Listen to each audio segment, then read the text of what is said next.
నాన్నగారు తాపీ మేస్త్రిగా పనిచేశారు, మీరు ఒక స్లమ్లో నివసించారు, మీ తల్లిగారు కూడా చిన్న చిన్న ఇంటి పనులు అవి చేస్తూ ఉన్నారు. అంటే విచిత్రం ఏంటంటే ఒక బిల్డర్, హైదరాబాద్ బిల్డర్స్ అసోసియేషన్కి మీరు ప్రెసిడెంట్ అయ్యారు. It's quite an achievement. ఎలా సాధ్యమైంది మీకు? అందరం మా ఫ్యామిలీ మెంబర్స్ అందరం కూడా చదువుకున్నాం, మంచి ఉద్యోగాలు కష్టపడి మిమ్మల్ని కష్టపడి వాళ్ళు ఒక that made all the difference. All made difference. Padma అవార్డ్స్లో కూడా రాజకీయాలు ఉంటాయి, దాన్ని కూడా మేనేజ్ చేస్తారు అనేటువంటి ఒక విమర్శ ఉంది. ఒకవేళ అదే కరెక్ట్ అయితే నా అలాంటి వాడికి వచ్చే అవకాశమే లేదు. తెలుగుదేశంలో ఉన్నారు చాలా సుదీర్ఘకాలం పాటు, కానీ మీకు పెద్దగా పదవులు ఏమి వచ్చినట్లేవు. పదవులు అంటే నేను ఏనాడు కూడా ఆశించలేదు. ఇన్ఫ్యాక్ట్ బాబు గారు 2-3 సార్లు నాకు చైర్మన్ పదవిని ఇస్తామని చెప్పి ప్రతిపాదన చేయడం జరిగింది. 2009 వరకు మీకు అంబేద్కర్ గురించి అంటే డీప్గా మీరు స్టడీ చేయకపోవడం అనేది అంటే మీరు సిగ్గుపడే పరిస్థితి కాదంటారా? డాక్టర్ అంబేద్కర్ ఐడియాలజీని స్ప్రెడ్ చేసే ఆర్గనైజేషన్ ఒక్కటి కూడా లేదు అని చెప్పి. అంబేద్కర్ యొక్క ఆయన చేసినటువంటి కృషిని మీరు గుర్తించలేకపోవటం అన్నది మీ లోపం. ఇప్పుడు సపోజ్ ఒక క్రిస్టియానిటీ ఉంది, ఆ క్రిస్టియానిటీని స్ప్రెడ్ చేయడానికి మిషనరీ వర్క్స్ అనేవి జరుగుతున్నాయి. ఎవరైతే ఓబీసీస్ ఉన్నారో, అగ్రకులాల వాళ్ళు ఉన్నారో, వాళ్ళు అంబేద్కర్ని దళితులు లాగా ఎందుకు ఓన్ చేసుకోలేకపోతున్నారు? బీసీస్ వాళ్ళు ఏమనుకుంటారంటే కేవలం ఈయన ఎస్సీల కోసమే చేశాడు, ఎస్టీల కోసమే చేశాడు, కానీ మా గురించి ఈయన పట్టించుకోలేదు అనేటువంటి భావన బీసీ ప్రజల్లో ఉంది. అంబేద్కర్ గారు ఏదైతే ఆశించారో దళితుల ఐక్యత అన్నారు, తర్వాత కుల నిర్మూలన జరగాలన్నారు, అది సాధ్యం అంటారా? కుల నిర్మూలన భారత సమాజంలో రాజకీయ పార్టీలు అధికారం కోసము ఈ కులాల సమీకరణలు చేసుకోవడము. ప్రైవేటు రంగంలో రిజర్వేషన్లు ఇవ్వాలనేది ఒక వాదన. రిజర్వేషన్ల ద్వారా వచ్చే వాళ్ళలో ప్రతిభ లేదు అనేటువంటి వాదన ఒకటి కొంతమంది తీసుకొస్తున్నారు. ప్రతిభ అనేది కులాన్ని బట్టి మతాన్ని బట్టి ఉండదు. ఈరోజు ఇంతమంది వైస్ ఛాన్సలర్స్, ఎంత పెద్ద పెద్ద అకాడమిషియన్స్, ప్రొఫెసర్స్ అందరూ కూడా అగ్రకులాలకు సంబంధించిన వాళ్ళే ఉన్నారు. మరి ఏదన్నా ఒక్క ఇన్స్టిట్యూట్ అన్నా ప్రపంచంలో టాప్ 10 యూనివర్సిటీస్లో మనకు ఏదైనా ఒక్క యూనివర్సిటీ అని ఉందా? కాంగ్రెస్ అధికారంలో ఉన్నా, టీడీపీ అధికారంలో ఉన్నా మేము దళితుల్ని టాటాలు చేస్తాం, బిల్లాలు చేస్తామని చెప్పారు. దానికి కొన్ని స్కీమ్స్ పెట్టారు. అంబేద్కర్ ఓవర్సీస్ పథకం దాన్ని ఎలిజిబిలిటీ ఎవరెవరు? 2 లక్షల రూపాయల ఆదాయం మించని వాళ్ళు ఎలిజిబుల్. సో 2 లక్షల రూపాయల ఆదాయం మించని కుటుంబాలు ఎవరు కూడా అమెరికా పోవాలని ఆలోచన చేయరు, కాబట్టి వాడు ముందుకు రాడు. ఎవరికైతే ఆలోచన ఉందో వాడు ఎలిజిబుల్ కాదు. బాధ్యత కలిగినటువంటి స్థానాల్లో ఉండే వాళ్ళు కూడా దళితులుగా ఎవరు కోరుకుంటారు అనేటువంటి వాదన కూడా వినపడతాం. దురదృష్టకరం. బ్రదర్హుడ్ లేదు మనకు ఈ దేశంలో. ఎవరు సక్సెస్ అయినా నేనే సక్సెస్ అయినటువంటి ఆ సంబరము, ఆ సంతోషం లేదు. ఎవరైనా కానీ మా కులం వాడు వచ్చాడా లేదా అనేటటువంటి భావన. ఇప్పుడు మీరు దళితుల కోసం డిక్కీ అని ఒకటి పెట్టారు. అట్లా ప్రతి కులం వాళ్ళ కోసం కొన్ని సంవత్సరాలు పెట్టుకొని వాళ్ళనే ప్రోత్సహించుకుంటూ వెళ్తాయి. ఇవి కుల భావనలు కానివ్వండి, వర్గ భావనలు కానీ పెరిగే అవకాశం ఉందంటారా? ఈ దేశంలో ప్రతి పౌరుడు మేము చేయాల్సిన పని చేయాలి. ఎందుకంటే ఇక్కడ పేదరికంలో ఉన్నది ఎవరు? షెడ్యూల్డ్ కులాలు, షెడ్యూల్డ్ తెగలకు సంబంధించి. కానీ ఆర్థికంగా ఎదిగిన వాళ్ళు కూడా కుల సంఘం పెట్టుకోవడం అంటే అది ఎంతవరకు కరెక్ట్?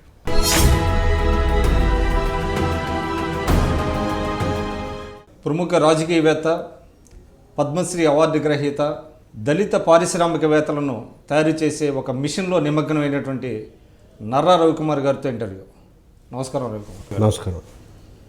మీరు చాలా అంటే ఒక అరుదైనటువంటి గౌరవాన్ని, అంటే భారత ప్రభుత్వంతో మీరు పద్మశ్రీ అవార్డు మీకు లభించింది. బహుశా అంటే దేశంలో 4 దళిత పారిశ్రామికవేత్తల్లో ఒకరికి దక్కింది అవార్డు అనేటువంటిది న్యూస్ పేపర్లో చదివాను. అది నిజమేనా? అంటే దేశంలో ఇప్పటి వరకు 4 పారిశ్రామికవేత్తలకు పద్మశ్రీ అవార్డు లభించింది.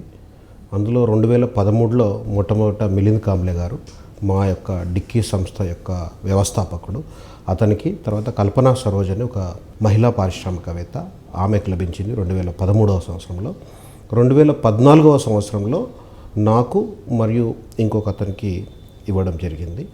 అయితే దీంట్లో ప్రత్యేకత ఏంటంటే భారతదేశానికి స్వాతంత్రం వచ్చినప్పటి నుంచి ఇప్పటి వరకు షెడ్యూల్డ్ కులాలకు సంబంధించిన వ్యక్తులకు ఇండస్ట్రీ అండ్ కామర్స్ అనేటటువంటి విభాగంలో పద్మశ్రీ రావడం అనేది మాతోనే ప్రారంభమైంది మొట్టమొదట. సో అంటే ఏపీ నుంచి మీరేనా? ఏపీ నుంచి, సౌత్ ఇండియా మొత్తం నుంచి నేనే మొట్టమొదటిసారి వచ్చాను. మీరు తొలి దళిత పారిశ్రామికవేత్తగా. కానీ మీరు చాలా సీరియస్ పొలిటీషియన్. మీరు అంటే 27 సంవత్సరాలు, దాదాపు 3 దశాబ్దాల పాటు మీరు రాజకీయాల్లో ఉండి సడన్గా మీరు పారిశ్రామిక రంగంలోకి వెళ్ళటం, పారిశ్రామిక రంగం నుంచి మీకు పద్మశ్రీ రావటం అనేటువంటిది చాలా విచిత్రంగానే ఉంటుంది. అంటే బహుశా మీ కాంటెంపరీస్ కానివ్వండి, మీ సహా రాజకీయవేత్తలకి అవునంటారా? దానికి సంబంధించి నేను ఒక అనుభవం చెప్తాను. నేను విద్యార్థి దశలో ఉన్నప్పుడు గౌరవ ఎన్టీ రామారావు గారితో ఒక మీటింగ్ అనేది నేను పార్టిసిపేట్ చేయడం జరిగింది. ఒకసారి అన్నగారు ఆశ్రమంలో హిమాయత్ నగర్లో ఉండేటటువంటి సందర్భంలో తెలుగు విద్యార్థి సమావేశానికి అతనికి రావాల్సింది ఉండే. తెలుగు విద్యార్థి అంటే తెలుగుదేశం పార్టీ తెలుగుదేశం అనుబంధ సంస్థ తెలుగు విద్యార్థి విభాగానికి రాష్ట్ర స్థాయి సమావేశానికి వారు రావాల్సింది ఉండే. కానీ కొన్ని కారణాల చేత ఆయన రాకుండా ఆలస్యంగా వచ్చాడు సాయంకాలం 5 గంటలకి. సో అప్పటి వరకు వచ్చినటువంటి ప్రతినిధులు అందరూ కూడా వెళ్ళిపోయినారు. వెళ్ళిపోయినప్పుడు ఒక 5గురం మాత్రం మేము అక్కడ ఉండిపోవడం జరిగింది. ఆ 5గురితో ఆయన మాట్లాడాలని నిర్ణయించుకొని మమ్మల్ని పిలిపించుకొని ఆయన ఆశ్రమంలో కింద అరుగుపైన కూర్చోబెట్టుకొని ఒక ఆశ్రమం అంటే గండిపేట ఆశ్రమంలో. సో సుమారు 3 గంటల పాటు మాతో ఆయన యొక్క ఎక్స్పీరియన్స్ అన్నీ కూడా షేర్ చేశాడు. షేర్ చేసినటువంటి క్రమంలో ఆయన నాకు కొన్ని విషయాలు చెప్పాడు. నీవు జీవితంలో ఎప్పుడు కూడా గవర్నమెంట్ ఉద్యోగం చేయొద్దు అని చెప్పి ఎన్టీ రామారావు గారు చెప్పారు. మీరు విద్యార్థిగా ఉన్నప్పుడే. కారణం ఏంటి అంటే గవర్నమెంట్లో వెళ్తే మీరు ప్రతిభ అనేది గుర్తింపు రాదని, అదేవిధంగా కొన్ని లంచగొండి వ్యవహారాల్లో కూడా భాగస్వామ్యం కావాల్సిన అవసరం వచ్చేది. ఎందుకంటే అతను కూడా గవర్నమెంట్ ఉద్యోగానికి రాజీనామా చేసి వచ్చాడు. ఆ నేపథ్యంలో ఆయనకు ఉన్నటువంటి అభిప్రాయం ప్రకారము మమ్మల్ని ఆయన అబ్జర్వ్ చేసి కరెక్ట్ అంటారా? అంటే అందరినీ జనరలైజ్ చేసి కరెక్ట్ కాదు, కానీ ఆయన ఆశించేది యువత నుంచి ఆయన అభిప్రాయాన్ని ఆయన వ్యక్తపరచడం జరిగింది.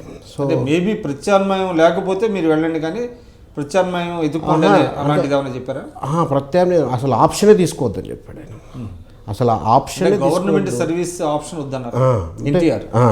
అంటే మీరు మరి ఏం చేయమంటారు అన్నగారు మమ్మల్ని అని అంటే ఆయన చెప్పాడు, మీరు ఒక పారిశ్రామికవేత్తలుగా ఎదగండి, మీరు ఒక ప్రొఫెషనల్స్గా ఎదగండి, ఒక మంచి ఇంజనీర్గా, మంచి డాక్టర్గా, మంచి అడ్వకేట్గా. సో ఈ విధమైనటువంటి దీన్ని తీసుకోండి. ఎందుకంటే మీరు రాజకీయాల్లో తిరుగుతున్నారంటేనే మీకు సమాజం పైన అవగాహన ఉన్నది. సో అవగాహన ఉన్నది కాబట్టి మీరు ఈ రంగంలో మీరు రాణించడానికి కూడా అవకాశం ఉంటుందని చెప్పి ఆయన చెప్పాడు. కానీ మీకు 27 సంవత్సరాలు పట్టింది. మీరు అంటే రాజకీయాలలో మీరు 27 సంవత్సరాలు కొనసాగి ఆ తర్వాత మీరు పారిశ్రామిక ఆయన చెప్పిన ఇంకొక రెండో మాట ఉంది. రాజకీయాల్లో ఉన్నప్పుడు మీరు ప్రత్యామ్నాయ ఆదాయాన్ని మీరు సృష్టించుకోవాలి వ్యాపారాత్మకంగా. అంటే మీరు పని చేసినా చేయకున్నా ఇంటికి స్థిరంగా ఆదాయం వచ్చేటట్టు కూడా చేసుకున్న తర్వాతే రాజకీయాలకు రమ్మని కూడా ఆయన చెప్పాడు. సో ఈ రెండింటిని బేరీజ్ చేసుకొని అంటే ఆయన ఉద్దేశం ఏంటారు, రాజకీయాలని మీరు ఆదాయ మార్గంగా ఆదాయ మార్గం కూడా చూడొద్దు అన్నాడు. సో ప్రత్యామ్నాయ మార్గం ఉంటే ఇక్కడ ఆదాయం గురించి మీరు ప్రయత్నం చేసే అవకాశం ఉండదు కాబట్టి ప్రత్యామ్నాయ మార్గం చూసుకోమని చెప్పాడు. సో అది నా చిన్ననాడే చెప్పాడు కాబట్టి మా మైండ్లో అదొకటి పాతుకుపోయింది. అందుకే నేను చిన్నప్పుడే వ్యాపారాన్ని స్టార్ట్ చేశాను. అంటే మీరు తెలుగుదేశంలో ఉంటూనే నేను వ్యాపారాన్ని ప్రారంభించాను. ఒక ఆదిత్య నిర్మాణ్ ప్రైవేట్ లిమిటెడ్ అనే ఒక కంపెనీ పెట్టాను. దాని ద్వారా నేను అపార్ట్మెంట్స్ కన్స్ట్రక్షన్ చేస్తూనే ఉదయం నుంచి మధ్యాహ్నం వరకు నా వ్యాపార వ్యవహారాలు చూసుకొని మధ్యాహ్నం తర్వాత నేను రాజకీయాల్లో పూర్తి సమయాన్ని ఇచ్చేటటువంటిది ఉంటుంది. సో ఆయన చిన్నప్పుడు ఏదైతే మాకు చెప్పాడో, అంటే ఆ రోజుల్లో ఎన్టీ రామారావు గారితో మాట్లాడడం అంటే ఆల్మోస్ట్ భగవంతునితో మాట్లాడేంత అటువంటి పరిస్థితి అనిపించేది మాకు. అంత అభిమానం ఆయన మీద ఉండే కాబట్టి మాకు ఆయన చెప్పింది నాకు చాలా మెదడులో. అందుకే ఇప్పటికీ నేను జీవితంలో ఏనాడు గవర్నమెంట్కి అప్లికేషన్ పెట్టుకోలేదు. అంతేకాకుండా నా వ్యాపారంలో కూడా గవర్నమెంట్ లింక్డ్ వ్యాపారం ఇంతవరకు నేను చేయలేదు. అంటే గవర్నమెంట్ కాంట్రాక్ట్స్ కానీ ఇంకేవి కూడా నేను చేయలేదు. అన్నీ ప్రైవేట్ రంగంలోనే చేశాను. ప్రైవేట్గా నాకంటూ నా సంస్థకి అది కూడా ఎన్టీఆర్ చెప్పారా, ప్రభుత్వంతో సంబంధం అట్లానే ఆయన చెప్పలేదు. కానీ ఆయన గవర్నమెంట్తో లింక్ పెట్టుకోవద్దు అన్నాడు కాబట్టి ఇంకా మేము ఆ కోణంలోనే నేను ఆలోచన చేసి ప్రైవేట్ రంగంలోనే వ్యాపారం చేశాను. మా అన్నయ్యకు హాస్పిటల్ ఉండే, హాస్పిటల్ నడిపించాను కొన్ని రోజులు. ఆ తర్వాత కన్స్ట్రక్షన్. మీ సోదరులు కూడా మంత్రిగా కూడా పనిచేసినట్టున్నారు. డాక్టర్ కృష్ణ గారు మంత్రిగా పనిచేశారు, ఎన్టీఆర్ గారు క్యాబినెట్లో పనిచేశారు. సో ఆ రకంగా నాకు అంటే మీకు రాజకీయ నేపథ్యం ఉంది.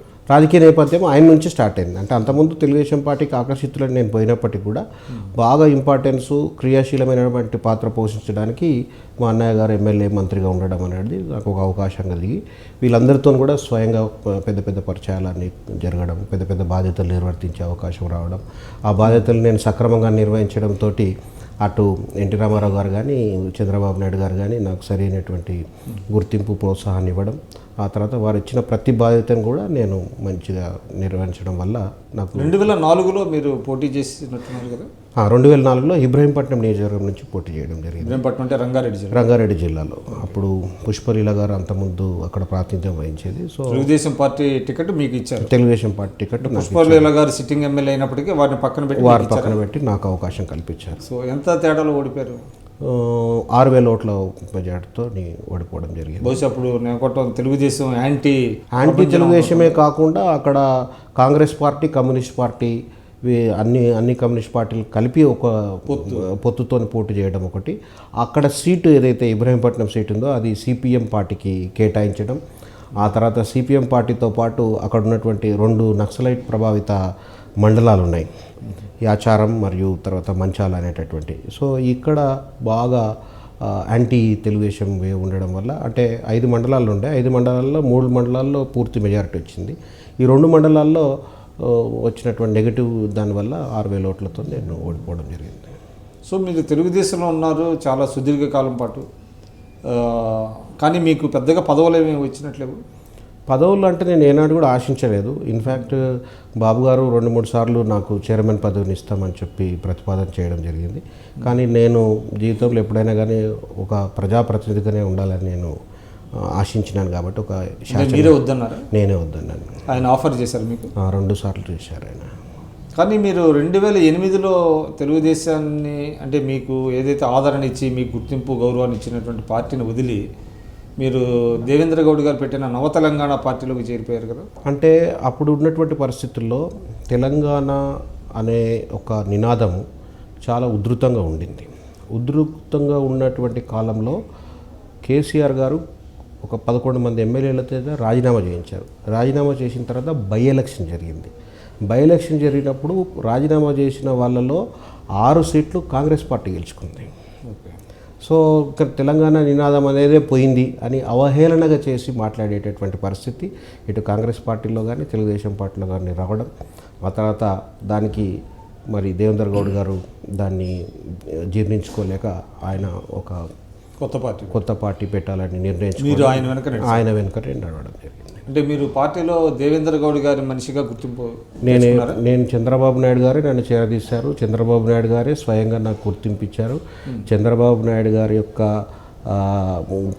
గైడెన్స్లోనే నా లీడర్షిప్ క్వాలిటీస్ కానీ నాకున్నటువంటి శక్తి సామర్థ్యాలు రాజకీయం కానీ తెలంగాణ వాదం అనే ఒక్క అభిప్రాయ భేదం తప్ప ఇంకా ఏ విధమైనటువంటి. కానీ ఆ తర్వాత నవ తెలంగాణ ప్రజారాజ్యంలో కలిసిన తర్వాత మీరు కూడా ప్రజారాజ్యంలో జాయిన్ అవ్వటం, తర్వాత 2009లో కూడా మీరు ప్రజారాజ్యం పార్టీ తరఫున నేను నవ తెలంగాణ పార్టీ ప్రజారాజ్యం పార్టీలో విలీనమైనప్పుడు నేను కూడా క్రియాశీలమైన పాత్ర పోషించినాను. ఆ తర్వాత నేను కంటోన్మెంట్ నుంచి ప్రజారాజ్యం తరఫున పోటీ చేశాను 2009లో. అక్కడ కూడా నేను సుమారు 9,000 ఓట్లతో నేను ఓటమి పాలు కావడం జరిగింది. ఓటమి పాలైన తర్వాత ఇంకా నా రాజకీయం పైన పునరాలోచన చేసుకొని నా యొక్క అంటే మళ్ళీ మీరు దేవేంద్ర గౌడ్ గారు తెలుగుదేశం పార్టీలో చేరారు. మీరు తిరిగి తెలుగుదేశం పార్టీలో జాయిన్ కాలేదు. అంటే అప్పుడు 2008లో మీరు తెలుగుదేశం పార్టీ నుంచి బయటికి వెళ్ళటం ఒక పొరపాటనే అభిప్రాయం ఉన్నదా మీకు? పొరపాటని నేను భావించాను. అప్పుడున్న పరిస్థితుల్లో ఆ నిర్ణయం కరెక్టే. ఇప్పుడు కూడా నేను బాధపడినటువంటి ఏం లేదు. ఎందుకంటే ఇప్పుడు ఆ రోజు మేము దేనికోసం అయితే పార్టీని వదిలినామో అది నిజమైంది, కార్యరూపం చెంది ప్రజల యొక్క ఆకాంక్షని ఆ రోజు మేము ఒక రిస్క్ తీసుకున్నాం రాజకీయంగా. ఎందుకంటే ఇక్కడ తెలుగుదేశం పార్టీలో మాకు జరిగినటువంటి అన్యాయం ఏం లేదు, తెలుగుదేశం పార్టీలో అవకాశాలు లేకుండా కాదు. అయినప్పటికీ కూడా ఒక వాదం గురించి ప్రజల యొక్క మనోభావాలను అర్థం చేసుకొని ఆ ప్రజల పక్షాన్ని నిలబడ్డం, అది ఈరోజు నెరవేరింది. అది సంతోషంగా ఉంది దానికి. సో ఇప్పుడు తెలంగాణ రాష్ట్రం వచ్చింది, ఏదైతే మీరు తెలంగాణ రాష్ట్రాన్ని కోరుకున్నారో అది తెలంగాణ రాష్ట్రం రావడం, వాళ్ళు టీఆర్ఎస్ ప్రభుత్వం ఉన్నది. టీఆర్ఎస్ పెర్ఫార్మెన్స్ ఏ విధంగా ఉందనేది మీ అభిప్రాయం? అంటే ఇప్పుడు సుమారు 3 సంవత్సరాలు కావస్తూ ఉంది. 3 సంవత్సరాలుగా వారు తీసుకున్నటువంటి ఏదైతే నిర్ణయాలు ఉన్నాయో అవి రిజల్ట్ రావాలంటే ఇంకా టైం పడుతుంది. కానీ ఏదైతే ఇనిషియల్ స్టేజెస్లో ఫుట్టింగ్స్ ఏదైతే వేస్తున్నారో అది మాత్రం దీర్ఘకాలిక ప్రణాళికతో పనిచేస్తున్నట్టుగానే మేము భావిస్తూ ఉన్నాం. ఎందుకంటే మిషన్ భగీరథ లాంటిది ఇంటింటికి మరి మంచినీళ్ళు అందించాలంటే ఒక బృహత్తరమైనటువంటి అంటే water problem, drinking water and irrigation మీద ఎక్కువ ఫోకస్ చేస్తున్నారు. సో ఇన్ఫ్రాస్ట్రక్చర్ ఈ రంగాల్లో ఇనిషియల్ స్టేజెస్లో are you satisfied with performance of TRS? Very much satisfied. కానీ ఒకటి చెప్పండి, ఎవరైతే తెలంగాణ వాదం అంటే మీ బోటు వారు ఆ రోజున అంటే నమ్ముకున్న పార్టీని, ఎదిగిన పార్టీని కూడా బయటకు వచ్చి తెలంగాణ వాదం కోసం నిలబడ్డారు, వాళ్ళు చెప్పేది ఏంటంటే ఇవాళ తెలంగాణ ఆర్థిక స్వావలంబన, తర్వాత నియామకాలు, తర్వాత స్వయం నిర్ణయాధికారాలు, ఇటువంటివి లక్ష్యాలు తెలంగాణ రాష్ట్రం వస్తే కనుక.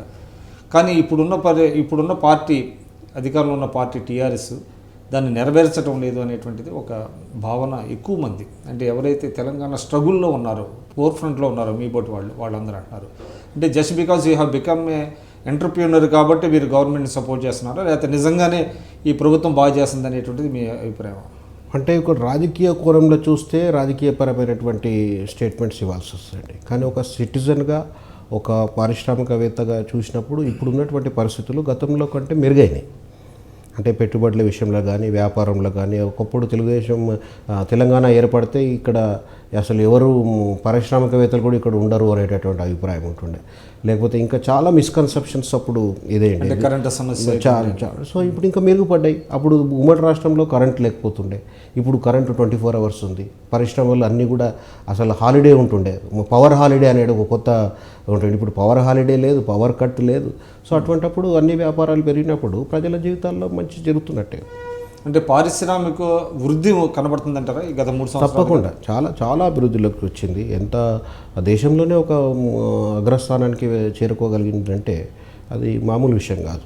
ఎందుకంటే పర్టికులర్లీ ఇక్కడ ఉన్నటువంటి ఏదైతే ఈజ్ ఆఫ్ డూయింగ్ బిజినెస్ ఏదైతే సిస్టమ్స్ ఇక్కడ ఇంట్రడ్యూస్ చేశారో, అన్ని ఆన్లైన్ పర్మిషన్స్, లేకపోతే కాల పరిమితితో కూడినటువంటి పర్మిషన్స్, ఒక 15 daysలో నువ్వు అప్లికేషన్ పెట్టిన వెంటనే అన్ని పర్మిషన్స్ ఇవ్వడము, ఇవన్నీ ఒక కొత్త ప్రక్రియకు శ్రీకారం చుట్టినారు. సో డెఫినెట్లీ ఏదైతే నేను రాజకీయ కోణంలో నేను మాట్లాడట్లేదు, ఒక సిటిజన్గా, ఒక పారిశ్రామికవేత్తగా నేను మాత్రం 100% ఇప్పుడు ఏదైతే బీజాలు వేస్తూ ఉన్నారో అది తప్పకుండా మంచి రిజల్ట్స్ అంటే భవిష్యత్తులో పారిశ్రామికంగా అభివృద్ధి చెందే అవకాశం ఉందంటారు. సో ఇంకా మీ తెలుగుదేశంలో మీ అనుభవాలు ఏంటి? తెలుగుదేశం పార్టీలో నేను నేర్చుకునేది చాలా, అంటే సమాజం పట్ల అవగాహన కానీ, ప్రజా సమస్యలను అర్థం చేసుకునే విధానంలో కానీ, ప్రభుత్వ విధానాలు రూపకల్పన చేయడంలో కానీ, ప్రత్యేకంగా చంద్రబాబు నాయుడు గారి దగ్గర ఒక టీమ్ మెంబర్గా నాకు పనిచేసే అవకాశం లభించడం, ఆ అవకాశం అనేది నా జీవితంలో చాలా మార్పు తీసుకొచ్చింది. చాలా పాజిటివ్ దృక్పథాన్ని, వర్క్ కల్చర్ని, అంటే చంద్రబాబు నాయుడు గారు 18 గంటల పాటు పనిచేసేటటువంటి వ్యక్తి, అండ్ ప్రతి సబ్జెక్ట్ని చాలా డెప్త్గా చదివేటటువంటి వ్యక్తి. డిపార్ట్మెంట్స్ ఎన్ని ఉంటాయో అన్ని డిపార్ట్మెంట్స్లో ఉన్నటువంటి లొసుగులు ఏమేమి ఉన్నాయి, ఏ విధంగా ఇంప్రూవ్ చేయగలుగుతాం అనేటటువంటి అవగాహన, ప్రత్యేకంగా పంటల విషయంలో కానీ, ఆర్థిక విధానాలు కానీ, ఐటీలో కానీ, ఆయన ఒక పొలిటీషియన్గా మాత్రము ఆయనకున్న. కానీ ఆయన మీద ఒక ప్రధానమైనటువంటి ఆరోపణ ఉంది, అంటే మీ పోటీ వాళ్ళని ఎక్కువ వాడుకొని తగిన విధంగా రివార్డ్ ఇవ్వకుండా వదిలేస్తారు అనేటువంటిది ఒకటి ఉంది. అంటే చాలా ఫ్యాక్టర్స్ ఉంటాయి దానికి. అట్లంటే ఏమాత్రం పనిచేయని వాళ్ళకు కూడా ఆయన పదవులు ఇచ్చినటువంటి సందర్భాలు కూడా ఉన్నాయి. ఏమాత్రం పార్టీతో సంబంధం లేని వాళ్ళని తీసుకొచ్చి మంత్రులను చేసినటువంటి సందర్భాలు కూడా ఉన్నాయి. అది దాన్ని ఏ విధంగా సమర్థిస్తారు మీరు? సమర్థించడం అంటే ఇక రాజకీయంగా పోయిన డెసిషన్స్, వేరియస్ రాజకీయ అవసరాల కోసం, రాజకీయ రీజన్స్ డిఫరెంట్గా ఉంటాయి పరిస్థితులను బట్టి. ఒకప్పుడు చేసిన పని మరుసటి అదే కంటిన్యూ కావాలంటే అది ఒక స్టాటిక్ కాదు. Politics is a dynamic situation. So ఆ డైనమిక్ సిచ్యువేషన్లో ఎవరు ఎక్కడ ఫిట్ అవుతారో, ఇప్పుడు నేను పార్టీలో మొదటి నుంచి పనిచేస్తున్నాను, కానీ నాకు అవకాశం 2004 సంవత్సరం. మీరు పాలిటిక్స్లో ఇటువంటి రాజకీయాలతో ఇమ్మడలేక డిస్గస్ట్ అయ్యి బయటకు వచ్చి మీ వ్యాపార నేను డిస్గస్ట్తో ఎప్పుడు రాలేదు. 2009లో ఎప్పుడైతే ఎన్నికల్లో ఓడిపోయిన తర్వాత నేను సెల్ఫ్ అనాలిసిస్ చేసుకున్నాను, స్వీయ విశ్లేషణ చేసుకున్నాను. ఏమిటి నా శక్తి ఏంటి, నా సామర్థ్యం ఏంటి, నేను ఏ మార్గం వైపు వెళ్తున్నాను అనేది స్వీయ విశ్లేషణ చేస్తున్నటువంటి సందర్భంలో నాకు ఒక మిత్రుడు డాక్టర్ అంబేద్కర్కు సంబంధించినటువంటి కొన్ని జిరాక్స్ పేపర్స్ ఇచ్చాడు. ఆయన ఇచ్చినటువంటి ఆయన ఫిలాసఫీకి సంబంధించినవి. అప్పుడు ఫ్రీ టైం ఉండింది కాబట్టి నేను పూర్తిగా ఆయన చదివాను. చదివిన వెంటనే మరుసటి రోజు అదే ఫ్రెండ్కి ఫోన్ చేసి డాక్టర్ అంబేద్కర్కి సంబంధించిన పుస్తకాలు ఎక్కడ దొరుకుతాయి ఏంటి అని చెప్తే ఆయన సమాంతర అనేటటువంటి పుస్తకం బుక్ స్టాల్ ఉంది ఈ లక్డిగపూర్లో, మీరు అక్కడికి వెళ్ళండి, మీకు అన్ని పుస్తకాలు అక్కడ దొరుకుతాయి అని చెప్పి ఆయన చెప్పాడు. చెప్తే అదే రోజు నేను వెళ్ళి అక్కడికి వెళ్ళి డాక్టర్ అంబేద్కర్కి సంబంధించిన లిటరేచర్ సంబంధించిన బుక్స్ అన్ని కూడా తెలుగులో ఇంగ్లీష్లో 2 లాంగ్వేజెస్లో కూడా కొని దాన్ని చదవడం ప్రారంభిస్తే నేను ఎప్పుడైతే స్వీయ విశ్లేషణ ప్రారంభించుకున్నాను నా జీవితం వైపు, ఈయనను చదివిన తర్వాత ఒక రైట్ డైరెక్షన్ అనేది నాకు రావడం జరిగింది. ఎందుకంటే డాక్టర్ అంబేద్కరు జనరల్ ఇమేజ్ ఏదైతే ఆయన జనరల్ ఇమేజ్ ఒక రాజ్యాంగాన్ని రాశాడని, మేధావి అని చెప్పి, అదేవిధంగా దళితుల పక్షాన పోరాడాడు అని చెప్పి కొన్ని విషయాలు మాత్రమే సామాన్య ప్రజానికానికి తెలుసు. కానీ ఆయన యొక్క లిటరేచర్ చదివిన తర్వాత ఆయన ఈ దేశం యొక్క అభివృద్ధి గురించి ఎంత మదన పడ్డాడు, ఏ విధమైనటువంటి విశ్లేషణ చేసినాడు, ఈ దేశం ఎదుర్కొంటున్నటువంటి సమస్యలన్నీ గుర్తించడమే కాకుండా సైంటిఫిక్ అనాలిసిస్ చేసినాడు. ప్రతి సమస్యకి మూలాలను కనుక్కోవడమే కాకుండా దానికి పరిష్కార మార్గాలను కూడా ఆయన సూచించాడు. అంటే ఆ సమస్యలు అనేది కేవలం వ్యక్తులకు సంబంధించిందే కాకుండా జియోగ్రాఫికల్గా, అంటే ఈ దేశం ఏ విధంగా ఉండాలి, ఈ దేశంలో రాష్ట్రాలు ఏ విధంగా ఉండాలి, ఆయన ఆ రోజు 1956లో he touched up on every issue. అయితే ఒకటి చెప్పండి, మీరు 1982లో మీ రాజకీయ జీవితం మొదలైంది. మీరు దాదాపు 2009 వరకు మీరు చాలా యాక్టివ్ పాలిటిక్స్లో ఉన్నారు. మీరు తెలుగుదేశంలో చాలా కీలకమైన బాధ్యతలు వహించారని కూడా మీరు చెప్తున్నారు. చంద్రబాబు నాయుడు గారి టీంలో మీరు ఉన్నారు. మీరు ఒక దళిత లీడర్. అయితే ఆశ్చర్యం ఏంటంటే మీరు 2009 వరకు మీకు అంబేద్కర్ గురించి అంటే డీప్గా మీరు స్టడీ చేయకపోవటం అనేది మీరు మీరు సిగ్గుపడే పరిస్థితి కాదంటారా? అంటే నేను సిగ్గుపడడం కంటే కూడా ఆ అంబేద్కర్ని నాకు పరిచయం కాకపోవడానికి కారణాలు ఏందో నేను వెతికినాను. నాకు పరిచయం కాకపోవడానికి కారణం ఎవరు? నా రాజకీయ పార్టీయా, నా తల్లిదండ్రుల, నా బంధువుల, నా తోబుట్టువుల, ఈ విధంగా నేను విశ్లేషణ చేసుకున్నటువంటి క్రమంలో నాకు ఒక విషయం స్పష్టంగా నాకు అర్థమైంది ఏంటంటే, డాక్టర్ అంబేద్కర్ ఐడియాలజీని స్ప్రెడ్ చేసే ఆర్గనైజేషన్ ఒక్కటి కూడా లేదు అని చెప్పి. డాక్టర్ అంబేద్కర్ ఐడియాలజీని స్ప్రెడ్ అది మీరు ఎలా చెప్తారండి? నేను స్టడీ చేశాను కదా తర్వాత. ఇప్పుడు 2009లో నేను ఇప్పుడు చూశాను, మొత్తము ఎన్ని సంస్థలు ఉన్నాయి, వేల కొలది సంస్థలు అంబేద్కర్కి సంబంధించిన సంస్థలు ఉన్నాయి. సో వాళ్ళ కార్యకలాపాలన్నీ కూడా నేను స్టడీ చేసినాను. ప్రతి సంస్థ ఏ విధమైనటువంటి కార్యకలాపాలు చేస్తున్నాయి, అన్ని ఉద్యమాలు చేయగలుగుతున్నారు, దాన్ని ధర్నాలు చేయగలుగుతున్నారు, ప్రతిఘటనలు చేయగలుగుతున్నారు, అణచివేత పైన ఇట్లాంటి కార్యక్రమాలు చేస్తున్నారు. ప్రజలని అంటే మీరు అనేది ఏంటి, ఎవరైతే అంబేద్కరిస్టులు ఉన్నారో ఆయన ఐడియాలజీని ప్రోపగేట్ చేయడంలో ఫెయిల్ అయ్యారంటారా? అందులో ఫెయిల్ అయ్యాడండి, దానిపైన ఫోకస్ చేయలేదు అంటున్నాను.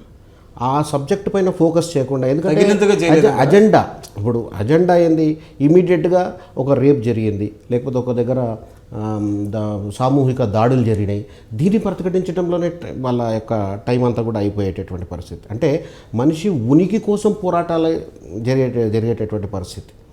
సో ఆ క్రమంలో ఇప్పుడు ఉన్నటువంటి లోపం ఎక్కడ ఉందంటారు? అంటే మీరు కొన్ని లోపం అంటే వనరుల లోపం ఇక్కడ. ఎందుకంటే ఒక యాక్టివిటీ చేయాలంటే ఒక సంస్థకు వనరులు యాక్టివిటీగా ఇక్కడ మీకు డాక్టర్ బాబాసాహెబ్ అంబేద్కర్ ఆలోచన విధానాన్ని ప్రాపగేట్ చేసినటువంటి దళిత మేధావులు ఎందరో ఉన్నారు మన రాష్ట్రంలో ఉన్నారు. అంటే ఉమ్మడి ఆంధ్రప్రదేశ్లో ఇప్పుడంటే రాష్ట్రం రెండుగా విడిపోయింది, కానీ చాలామంది మేధావులు, దళిత మేధావులు ఉన్నారు. వాళ్ళు కవిత్వాన్ని సృష్టించారు, సాహిత్యాన్ని సృష్టించారు, ఆయన ఐడియాలజీని రకరకాలుగా తీసుకెళ్లారు.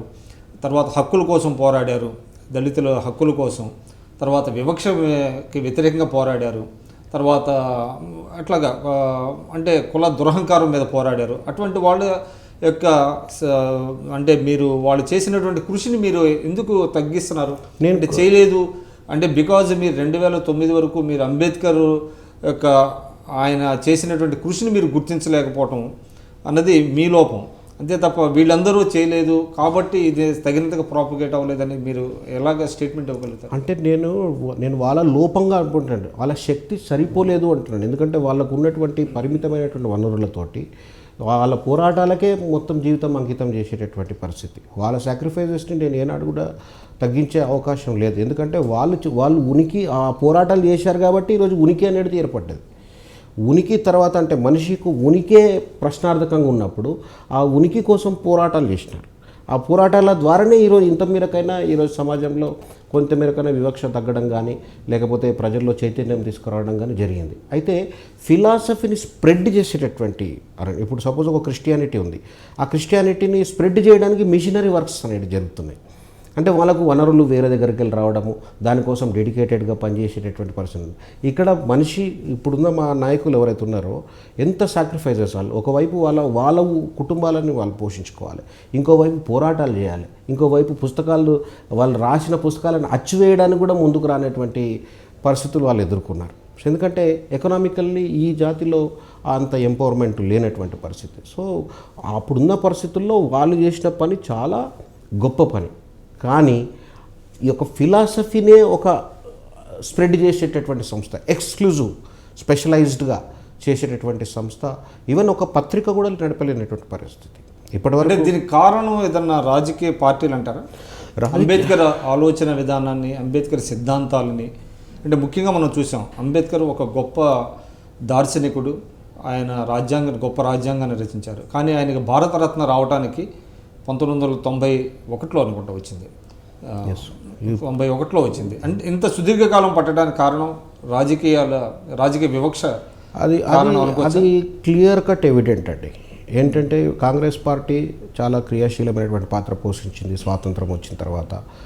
ఆ తర్వాత ఆయన జీవితాంతం కూడా కాంగ్రెస్ పార్టీ వాళ్ళతో పోరాటం చేసినాడు. ఎందుకంటే అప్పుడు రాజకీయ శక్తి వాళ్ళే ఉంది కాబట్టి ఆయన ఆలోచనలని తగ్గించేటటువంటి ప్రయత్నం ఆనాడు పూనా ప్యాక్ నుంచి జరుగుతూనే వస్తుంది. సో కాబట్టి ఆయన పరమపదించిన తర్వాత ఆయనని ఏ విధంగా అయితే ప్రొజెక్ట్ చేయాలనో ఆ విధంగా ప్రొజెక్ట్ చేయలేరు ప్రభుత్వం, రాష్ట్ర ప్రభుత్వాలు. అంటే కాంగ్రెస్ పార్టీ అంబేద్కర్ గారిని తొక్కేసిందంటారా? తొక్కేయడం కంటే కూడా ఆయనకి ఇవ్వాల్సినటువంటి గుర్తింపు మాత్రం ఇవ్వలేదని చెప్పాలి. ఇటీవల కాలం అంటే మనం చూసాం, ఇటీవల మోడీ గారు ప్రధాని అయిన తర్వాత ఆయన 125వ జయంతిని పెద్ద ఎత్తున ఒక సంవత్సరం పొడుగుత చేయటం, అంబేద్కర్ని ఓన్ చేసుకోవాలనేటువంటిది చేస్తున్న నేపథ్యంలో కాంగ్రెస్ వారు ఏమంటారంటే అంబేద్కర్కి సంపూర్ణమైనటువంటి ఇది నెహ్రూ గారు కానివ్వండి, గాంధీ గారు కానివ్వండి ఇచ్చారు. ఆ రోజున ఆయన కాన్స్టిట్యూట్ అసెంబ్లీలో మెంబర్ అవ్వడానికి కూడా బెంగాల్ నుంచి ఎవరిని పోటీ నిలపకుండా కాంగ్రెస్ పార్టీ నిలబెట్టింది. కాబట్టి ఆయన మనకి రాజ్యాంగాన్ని రచించగలిగారు. కాబట్టి కాంగ్రెస్ పార్టీ ఎక్కడ అన్యాయం చేయలేదు అనేటువంటిది వాళ్ళ వాదన. దీనికి కాన్షీరామ్ గారు స్పష్టమైనటువంటి ఎగ్జాంపుల్స్ రుజువులతో సహా చూపెట్టడం జరిగింది.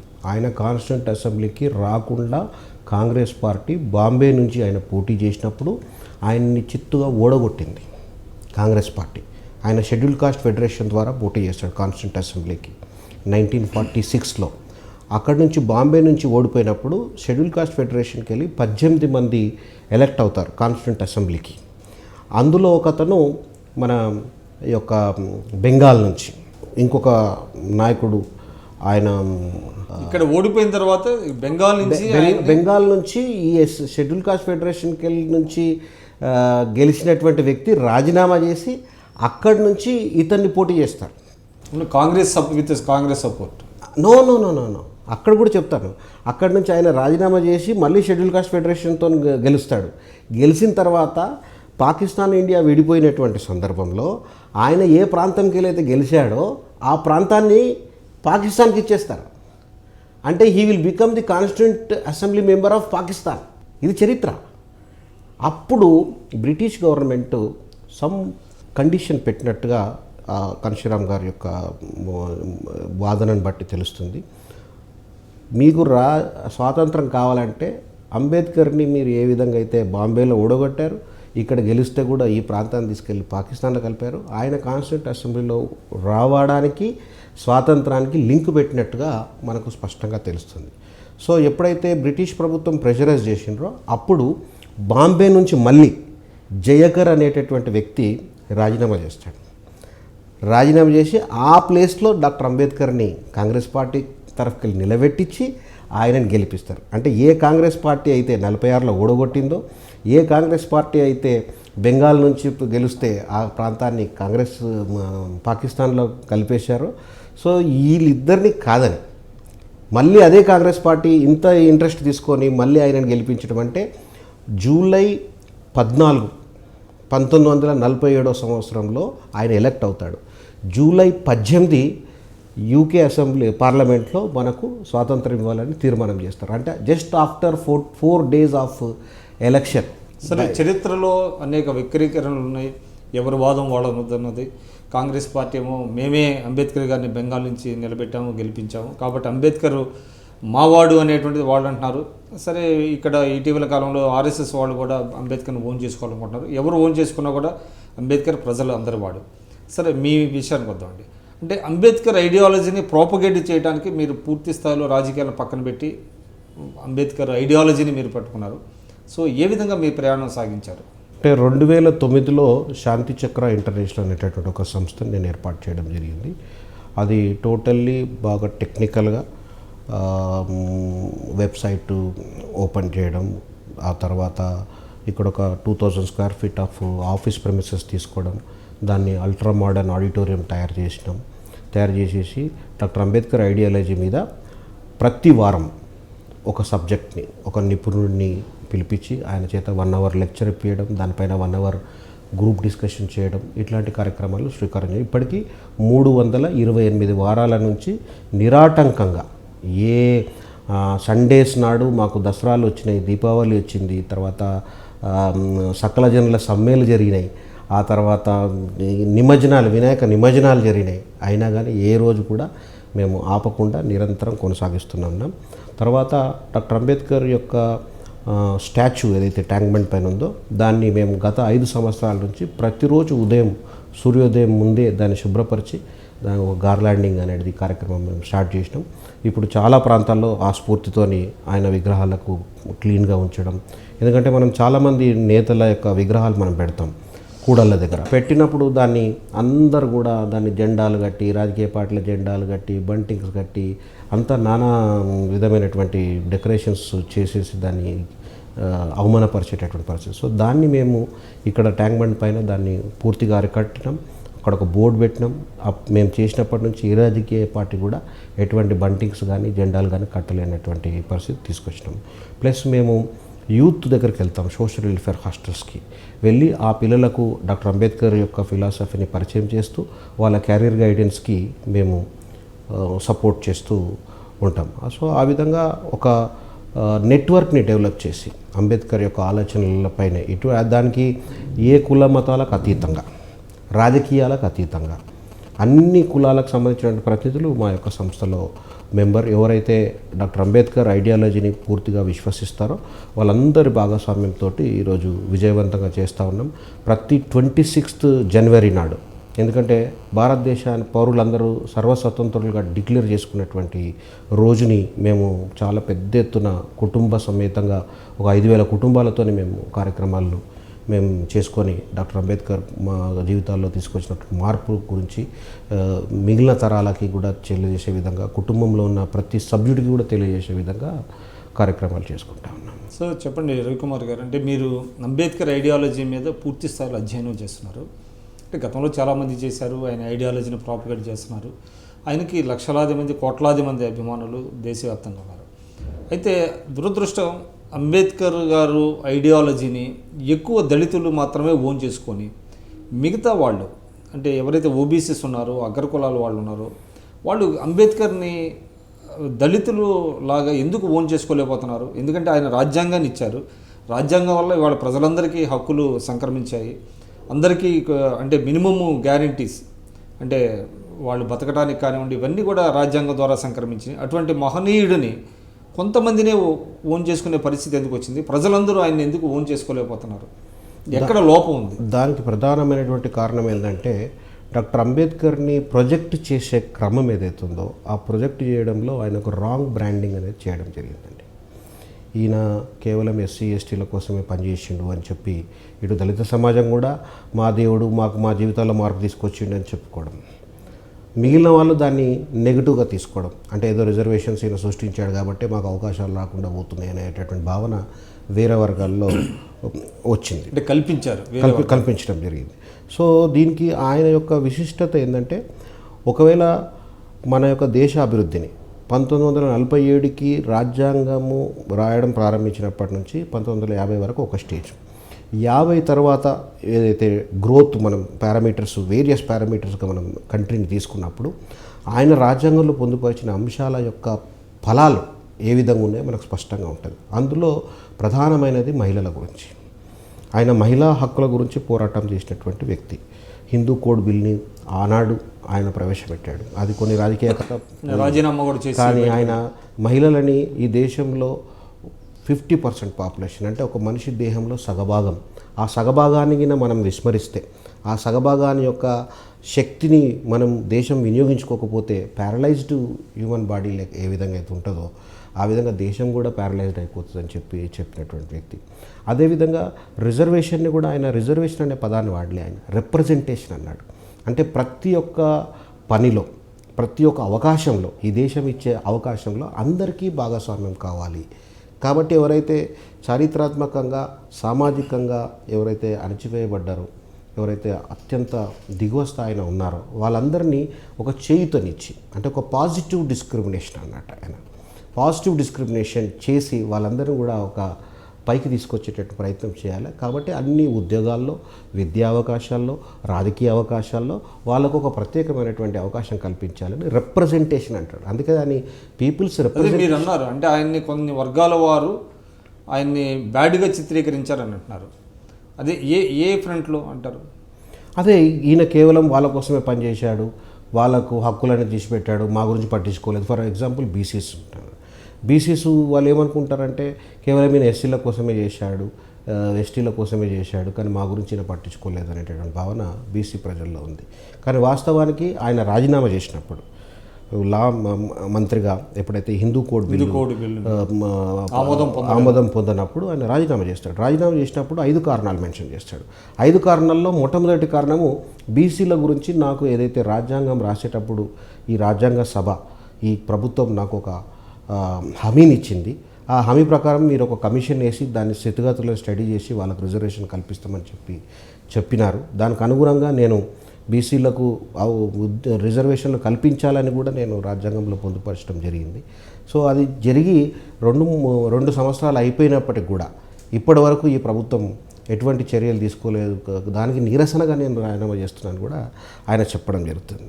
సో అటువంటి నెగటివ్ ఫీల్ అనేది బాగా, ఎందుకంటే 25% పాపులేషన్ వీళ్ళు, 75% పాపులేషన్ వేరే కమ్యూనిటీ వాళ్ళు. సో వాళ్లకు కాంగ్రెస్ పార్టీకి డాక్టర్ అంబేద్కర్ని పైకి తీసుకురావడానికి ఇంట్రెస్ట్ ఉంటుంది. ఎందుకంటే వాళ్ళకు గాంధీని ఎంతవరకు పైకి తీసుకొస్తే వాళ్ళకి అంత లబ్ధి పొందేటటువంటి ఆలోచన ఉంటుంది వాళ్ళకు. సో గాంధీ పేరు పైకి రావడం వల్ల, ఎందుకంటే ప్రతి ఒక్కరికి ఆ గాంధీ యొక్క పేరు పెట్టుకున్నారు కాబట్టి, ఇందిరాగాంధీ, తర్వాత రాజీవ్ గాంధీ, రాహుల్ గాంధీ, సోనియా గాంధీ, ఇట్లా వాళ్ళకి ఎంతసేపు గాంధీని ఎక్స్పోజ్ అయితేనే వాళ్ళకు పొలిటికల్ లబ్ధి వస్తుంది. డాక్టర్ అంబేద్కర్ని పెంచితే వాళ్ళకు పొలిటికల్ లబ్ధి జరగదు. కానీ కాంగ్రెస్ రెజ్యూమ్లోనే ఎస్సీలు అత్యున్నతమైనటువంటి పదవులు పొందారు, రాష్ట్రపతి స్థాయి నుంచి కానివ్వండి, ఉపరాష్ట్రపతి అనేటువంటిది కూడా ఒకటి. వ్యక్తికి పవర్ రావడం వేరే, వ్యవస్థకు పవర్ రావడం వేరే. సో వ్యక్తులు మంత్రులైనా, కేంద్ర మంత్రులైనా, ప్రధానమంత్రులైనా ఈ సమాజానికి ఏమి ఒరగదు. ఏ విధమైనటువంటి కార్యక్రమాలు మనం తీసుకోగలిగినాం, ఏ విధంగా వాళ్ళ జీవితాల్లో మార్పు తీసుకురాగలిగినాం అనేది ప్రాతిపదిక తీసుకోవాలి. ఫర్ ఎగ్జాంపుల్ మనకు 1947లో స్వాతంత్రం వచ్చింది. జపాన్ 1945 సంవత్సరంలో బాంబు దాడితోని, హిరోషిమా నాగసాకి బాంబు దాడితోని నేలమట్టం అయిపోయింది. నేలమట్టం అయిపోయిన తర్వాత మిగిలిన ఎవరైతే ప్రజలు ఉన్నారో బాంబు సర్వైవల్ తర్వాత ప్రతి ఒక్కరికి ఏదో ఒక అనారోగ్య సమస్య ఉంది. తర్వాత 30 సంవత్సరాల పాటు అక్కడ అగ్రికల్చర్ ప్రొడక్షన్ లేదు. ఆ తర్వాత వాళ్ళకి ఫ్రీక్వెంట్గా ఫ్లడ్స్ వస్తాయి, తర్వాత ఫ్రీక్వెంట్గా ఎర్త్ క్వాక్స్ వస్తాయి. వీటన్నిటిని కూడా అధిగమించి ఆ దేశం ఈరోజు ప్రపంచంలోనే ఒక అభివృద్ధి చెందిన దేశంగా, ఈరోజు టెక్నాలజీకి కేర్ ఆఫ్ అడ్రస్ జపాన్గా ఎదగగలిగింది. మరి అంతేకాలంలో మనకు కూడా స్వాతంత్రం వచ్చింది. సో ఇన్ని సంవత్సరాల కాలంలో ఈ దేశంలో వచ్చినటువంటి మార్పులను మనం గమనిస్తే మనం ఎటువంటి దశకి చేరుకోగలిగినాం, ఏ విధంగా ఈ యొక్క రిజల్ట్స్ని మనం ప్రొడ్యూస్ చేసుకోలేకపోయినాం, ఎందుకు ఇంకా పేద ధనిక వర్గాల మధ్య తేడా ఉంది, ఎందుకు ఇంకా రూరల్ అండ్ అర్బన్ మధ్యలో తేడా ఉంది. మరి అదే అర్బన్లో నివసించే ప్రజలు జీవన ప్రమాణాలు అత్యంత దారుణంగమైనటువంటి స్లమ్స్ ఉన్నాయి, అత్యంత ధనికమైనటువంటి బంగ్లాలు ఉన్నటువంటి పరిస్థితి ఉంది. So there is something wrong. అంటే కాంప్లెక్స్ సొసైటీని తీసుకురావడంలో చాలా ఫండమెంటల్గా ఉంది. దానికి ప్రధాన కారణం ఏంటంటే ఎస్సీలు అంటే ఒక వెల్ఫేర్ ప్రోడక్ట్గా చూస్తున్నారు. అంటే అయ్యో పాపం వీళ్ళకి బియ్యం ఇద్దాం, అయ్యో పాపం వీళ్ళకి బట్టలు ఇద్దాం, అయ్యో పాపం వీళ్ళకి ఇల్లు కట్టిస్తాం. సో ఇల్లు కట్టించే ఎజెండా ఎన్ని సంవత్సరాలు ఉంటుంది? 60-70 సంవత్సరాల ఎజెండాలో ఇల్లు కట్టియలేరా ఇప్పటివరకు అందరికీ? 70 సంవత్సరాల కాలంలో వీళ్ళందరూ ఆర్థికంగా నిలదొక్కునేటటువంటి కార్యక్రమాలు మనం చేపట్టలేమా? So it is a very clear cut evident that irrespective of నేను రాజకీయాల గురించి మాట్లాడతలేదు, బట్ ఒక సొసైటీ ప్రోగ్రెస్ కావాలంటే, సొసైటీలో ఉన్న ప్రజల యొక్క జీవన ప్రమాణాలు పెరగాలంటే ఏ విధమైనటువంటి స్టెప్స్ తీసుకోవాలో ఆ స్టెప్స్ తీసుకురావడంలో మన స్వాతంత్రంలో చాలా సమ్ ప్రాబ్లం అనేది ఇక్కడ స్పష్టంగా. అంటే దళిత నాయకులు కూడా వాళ్ళ హక్కుల కోసం కానివ్వండి, ఇప్పుడు మీరు చెప్పే ఐడియాలజీని స్ప్రెడ్ చేయడంలో ఫెయిల్ అయ్యారంటారా? అంటే దళిత నాయకులు అంటే దళిత పొలిటీషియన్స్ వేరే, దళిత నాయకులు వేరే. దళిత పొలిటీషియన్స్ అంటే ఇప్పుడు పొలిటీషియన్ అన్నప్పుడు అతను ఒక రాజకీయ పార్టీలో సభ్యుడు. ఆ రాజకీయ పార్టీ సిద్ధాంతాలకు అనుగుణంగా అతను పనిచేయాలి. ఆ రాజకీయ పార్టీ యొక్క సిస్టమ్స్కి అనుగుణంగా అతను పనిచేయాలి. ఆయనకు ఇంకా వ్యక్తిగతంగా ఆయనకు మాట్లాడేటటువంటి అవకాశం కానీ, ఆయన నాయకత్వాన్ని ప్రభావితం చేసేటటువంటి పరిస్థితి కానీ ఉండేటటువంటి అవకాశం అయితే లేదు. సో మీరు అంటే మన దేశంలో యూపీ ఈజ్ ద బెటర్. ఇందాక మీరు కాంశీరామ్ గారి గురించి చెప్పారండి. కాంశీరామ్ గారు అంబేద్కర్ ఐడియాలజీని బాగా తీసుకెళ్లారు. తర్వాత ఫస్ట్ దళిత ముఖ్యమంత్రి అంటే నాన్ కాంగ్రెస్ కింద వారు వచ్చారు. అయినప్పటికీ కూడా యూపీలో అంబేద్కర్ భావజాలాన్ని కానివ్వండి, అంబేద్కర్ ఆశించినటువంటి సమాజాన్ని నెలకొల్పడంలో పూర్తిగా విఫలం చెందారు. దానికి మీరు ఒప్పుకుంటారా? కారణాలు ఏమంటారు? అంటే వారు ఉన్నటువంటి కాలం కేవలం 5 సంవత్సరాలు పడుతున్నారు. That is one factor. And వేరే రాష్ట్రాల కంటే కూడా అక్కడ ఉన్నటువంటి డిస్క్రిమినేషన్ కానివ్వండి, అక్కడ ఉన్నటువంటి ఆటవిక రాజకీయ పరిస్థితులు కానీ అవన్నీ సరిదిద్దుకోవాలంటేనే చాలా టైం పడుతుంది. సో 5 years కాలంలో వాళ్ళు కొంత మేరకు పురోగతి సాధించగలిగినారు, ఒక ఆత్మగౌరవాన్ని సాధించగలిగినారు, ఒక రాజకీయ శక్తిగా ఎదగగలిగినారు. రాజకీయ శక్తిగా ఎదిగి రాజకీయాలను ప్రభావితం చేసే స్థాయికి మాత్రం రాగలడంలో వాళ్ళు సఫలీకృతమైనారు. ఇంకా కొద్ది కాలం ఉండింటే రిజల్ట్స్ వచ్చి ఉండేవి. సో ఇప్పుడున్న పరిస్థితుల్లో అంటే ఇప్పుడు అంబేద్కర్ ఐడియాలజీని మోడీ గారు బాగా యూజ్ చేసుకుంటున్నారు, ఆర్ఎస్ఎస్ కూడా మాకు దగ్గరని అంటున్నారు. కానీ హిందుత్వ ఏదైతే మీకు అంటే ఎన్డీఏ ప్రభుత్వంలో ఏదైతే హిందుత్వ ఎజెండా ఉన్నదో దానికి అంబేద్కరిజంకి పూర్తి తేడా ఉన్నది. ఏ విధంగా ఒక వరలో 2 కత్తుల్లాగా వింబడుతున్నాయి? అంటే వాళ్ళు కూడా కేవలం ఓటు బ్యాంకులుగా చూస్తున్నారంటారా? నిజమైనటువంటి దళితులు ఏదైతే ఆశించాడో అంబేద్కర్ దానికోసం కృషి చేస్తున్నారు అనేది మీరు అనుకుంటారు? అంటే ఇప్పుడు దేశంలో ఉన్నటువంటి పరిస్థితులను బట్టి దళిత సమాజం ఇంతకుముందు కంటే చాలా చైతన్యవంతమైనటువంటి సమాజంగా ఈరోజు ఎదిగింది. రిజర్వేషన్స్ యొక్క రిజల్ట్ వల్ల కొంతమంది ఆర్థికంగా నిలదొక్కోగలిగినారు, మంచి మంచి ఉద్యోగాలు సంపాదించుకోగలిగినారు, మంచి మంచి చదువులు చదివినారు. సో ఈ క్రమంలో వారు అంబేద్కర్ పట్ల ఆదరణ కానీ అంబేద్కర్ యొక్క భావజాలాన్ని పెంపొందించడంలో గత దశాబ్దంలో మాత్రం చాలా పెద్ద ఎత్తున జరుగుతూ ఉంది. ప్లస్ డాక్టర్ అంబేద్కర్ యొక్క ఐడియాలజీని ఓన్ చేసుకునేందుకు రాజకీయ పార్టీలో ఒక పోటీతత్వం అనేది వచ్చింది. అంటే ఐడియాలజీని ఓన్ చేసుకోవడం, ఆయనను ఓన్ చేసుకోవడం తద్వారా రాజకీయ లబ్ధి పొందడం. ఇప్పుడు ఉదాహరణ కమ్యూనిస్ట్ పార్టీలు ఉన్నాయి. కమ్యూనిస్ట్ పార్టీలు ఏనాడు కూడా డాక్టర్ అంబేద్కర్ పుట్టినరోజు సెలబ్రేషన్స్ కానీ డాక్టర్ అంబేద్కర్ ఫోటోను వాడడం కానీ ఏనాడు కూడా చేయలేదు. వాళ్ళు 110 సంవత్సరాల చరిత్ర ఉన్న కమ్యూనిస్ట్ పార్టీలు. కానీ అంటారు అంబేద్కర్ యొక్క ఐడియాలజీని వాళ్ళు యాక్సెప్ట్ చేయలేదు కాబట్టి. ఎందుకంటే వాళ్ళంతా వాళ్ళ యొక్క కమ్యూనిస్ట్ సిద్ధాంతాల వైపే వాళ్ళు ఆలోచన చేసినారు. కానీ వాళ్ళు కూడా ఈరోజు కమ్యూనిస్టులు కూడా అంబేద్కర్ గురించి మాట్లాడేటటువంటి పరిస్థితి. సో ఈ క్రమంలో అంబేద్కర్ని ఓన్ చేసుకోవడానికి పోటీ జరుగుతుంది. ఆ పోటీలో వీళ్ళు ముందంజలో ఉన్నారు. ఎన్డీఏ మీరు చెప్పండి. అంటే ఇప్పుడు అంబేద్కర్ గారు ఏదైతే ఆశించారో దళితుల ఐక్యత అన్నారు, తర్వాత కుల నిర్మూలన జరగాలన్నారు. అది సాధ్యం అంటారా? కుల నిర్మూలన భారత సమాజంలో అసాధ్యమని మాత్రం అనలేము. ఎందుకంటే అంబేద్కర్ ఏదైతే ఊహించినాడో, అంటే నేను జనరల్గా ఈ కులరహిత సమాజం గురించి నేను 14th April నాడు run for cost for India అనేటటువంటి ఒక కార్యక్రమాన్ని పెడతాను. సో ఈ క్రమంలో నేను అందరినీ కలుస్తాను. హైదరాబాద్లో ఉన్నటువంటి ఎంతోమంది మేధావులని అంటే కులరహిత సమాజం కోసం మీరు సంఘీభావాన్ని తెలియజేయాలి. సంఘీభావం తెలియజేయాలి. ఒక అంటే 10K రన్ లాంటిది, 5K రన్ లాంటిది యాన్యువల్ ఈవెంట్. నెక్లెస్ రోడ్ నుంచి డాక్టర్ అంబేద్కర్ స్టాచ్యూ వరకు వెళ్ళి అక్కడ మేము లక్ష్యం ఏంటి? కులరహిత సమాజం. కులరహిత సమాజాన్ని నిర్మించాలి అనేటటువంటి ఒక సంఘీభావం తెలియజేయడం కోసం మనం ఎందుకంటే డాక్టర్ అంబేద్కర్ అంతిమ లక్ష్యము కులరహిత సమాజం రావాలి. ఈ కులం అనేదే ఈ దేశాన్ని పట్టి పీడిస్తున్నటువంటి పెద్ద క్యాన్సర్ లాంటిది. ఇది చాలా డేంజరస్. ఆయన ఎంత అంటే ఇది ఒక డిసాస్ట్రస్ దెన్ పొల్యూషన్ అంటాడు ఆయన. పొల్యూషన్ కంటే కూడా చాలా తీవ్రమైనది, క్యాన్సర్ కంటే కూడా ప్రమాదకరమైనది. అంత తీవ్రమైన భావజాలాన్ని ఆయన వాడతాడు. సో కాబట్టి ఆయన అంతిమ లక్ష్యానికి అందరినీ సంఘీభావం చేయాలని చెప్పి ఉద్దేశంతో మేము ఈ కార్యక్రమాన్ని చేస్తాం. నేను ఒక మిత్రుని కలిస్తే ఆయన ఏమన్నాడంటే, కులము అవసరం లేదని ఇంకో కులాన్ని సృష్టించగలుగుతావు కానీ ఈ కులరహిత సమాజం ఈ భారతదేశంలో సాధ్యం కాదు అని చెప్పి ఆయన కామెంట్ చేశాడు. అయితే దానికి నేనేం చెప్పానంటే, అది చరిత్ర అనేది ఎన్నో పరిణామాలు చూసింది చరిత్ర. ఎంతోమంది పరిపాలన చేసినారు, ముస్లింలు పరిపాలన చేసినారు, వేరే పరదేశస్తులు పరిపాలన చేసినారు, ఎన్నో పరిణామాలు జరుగుతున్నాయి. సో ఏది అసాధ్యం అనేది అనడానికి అవకాశమే లేదు. అండ్ డాక్టర్ అంబేద్కర్ ఏదైతే ఆశించినాడో ఈరోజు చూస్తే మీరు ఒక 10 పెళ్ళిళ్ళు పోతే సుమారు 6 పెళ్ళిళ్ళ నుంచి 8 పెళ్ళిళ్ళ వరకు ఇంటర్ కాస్ట్ మ్యారేజెస్ జరుగుతూ ఉన్నాయి ఈరోజు. అర్బన్ ఏరియాస్ కానీ రూరల్ చాలా మార్పు వచ్చింది. రూరల్లో కూడా ఎందుకంటే ఈరోజు యువత ఒక ఓల్డ్ ఏజ్ గ్రూప్ వల్ల ఆలోచనలు వేరే. కానీ మీరు చెప్తున్నారు కానీ అంటే కుల ప్రభావం తగ్గిందనేదే మీ అభిప్రాయం? ప్రభావం కాదు, ఇది ఇమ్మెటీరియల్ అనేది వస్తుంది. ఎందుకంటే ఇప్పుడు ఒక అబ్బాయి ఒకరినొకరు ఇష్టపడుతున్నారు.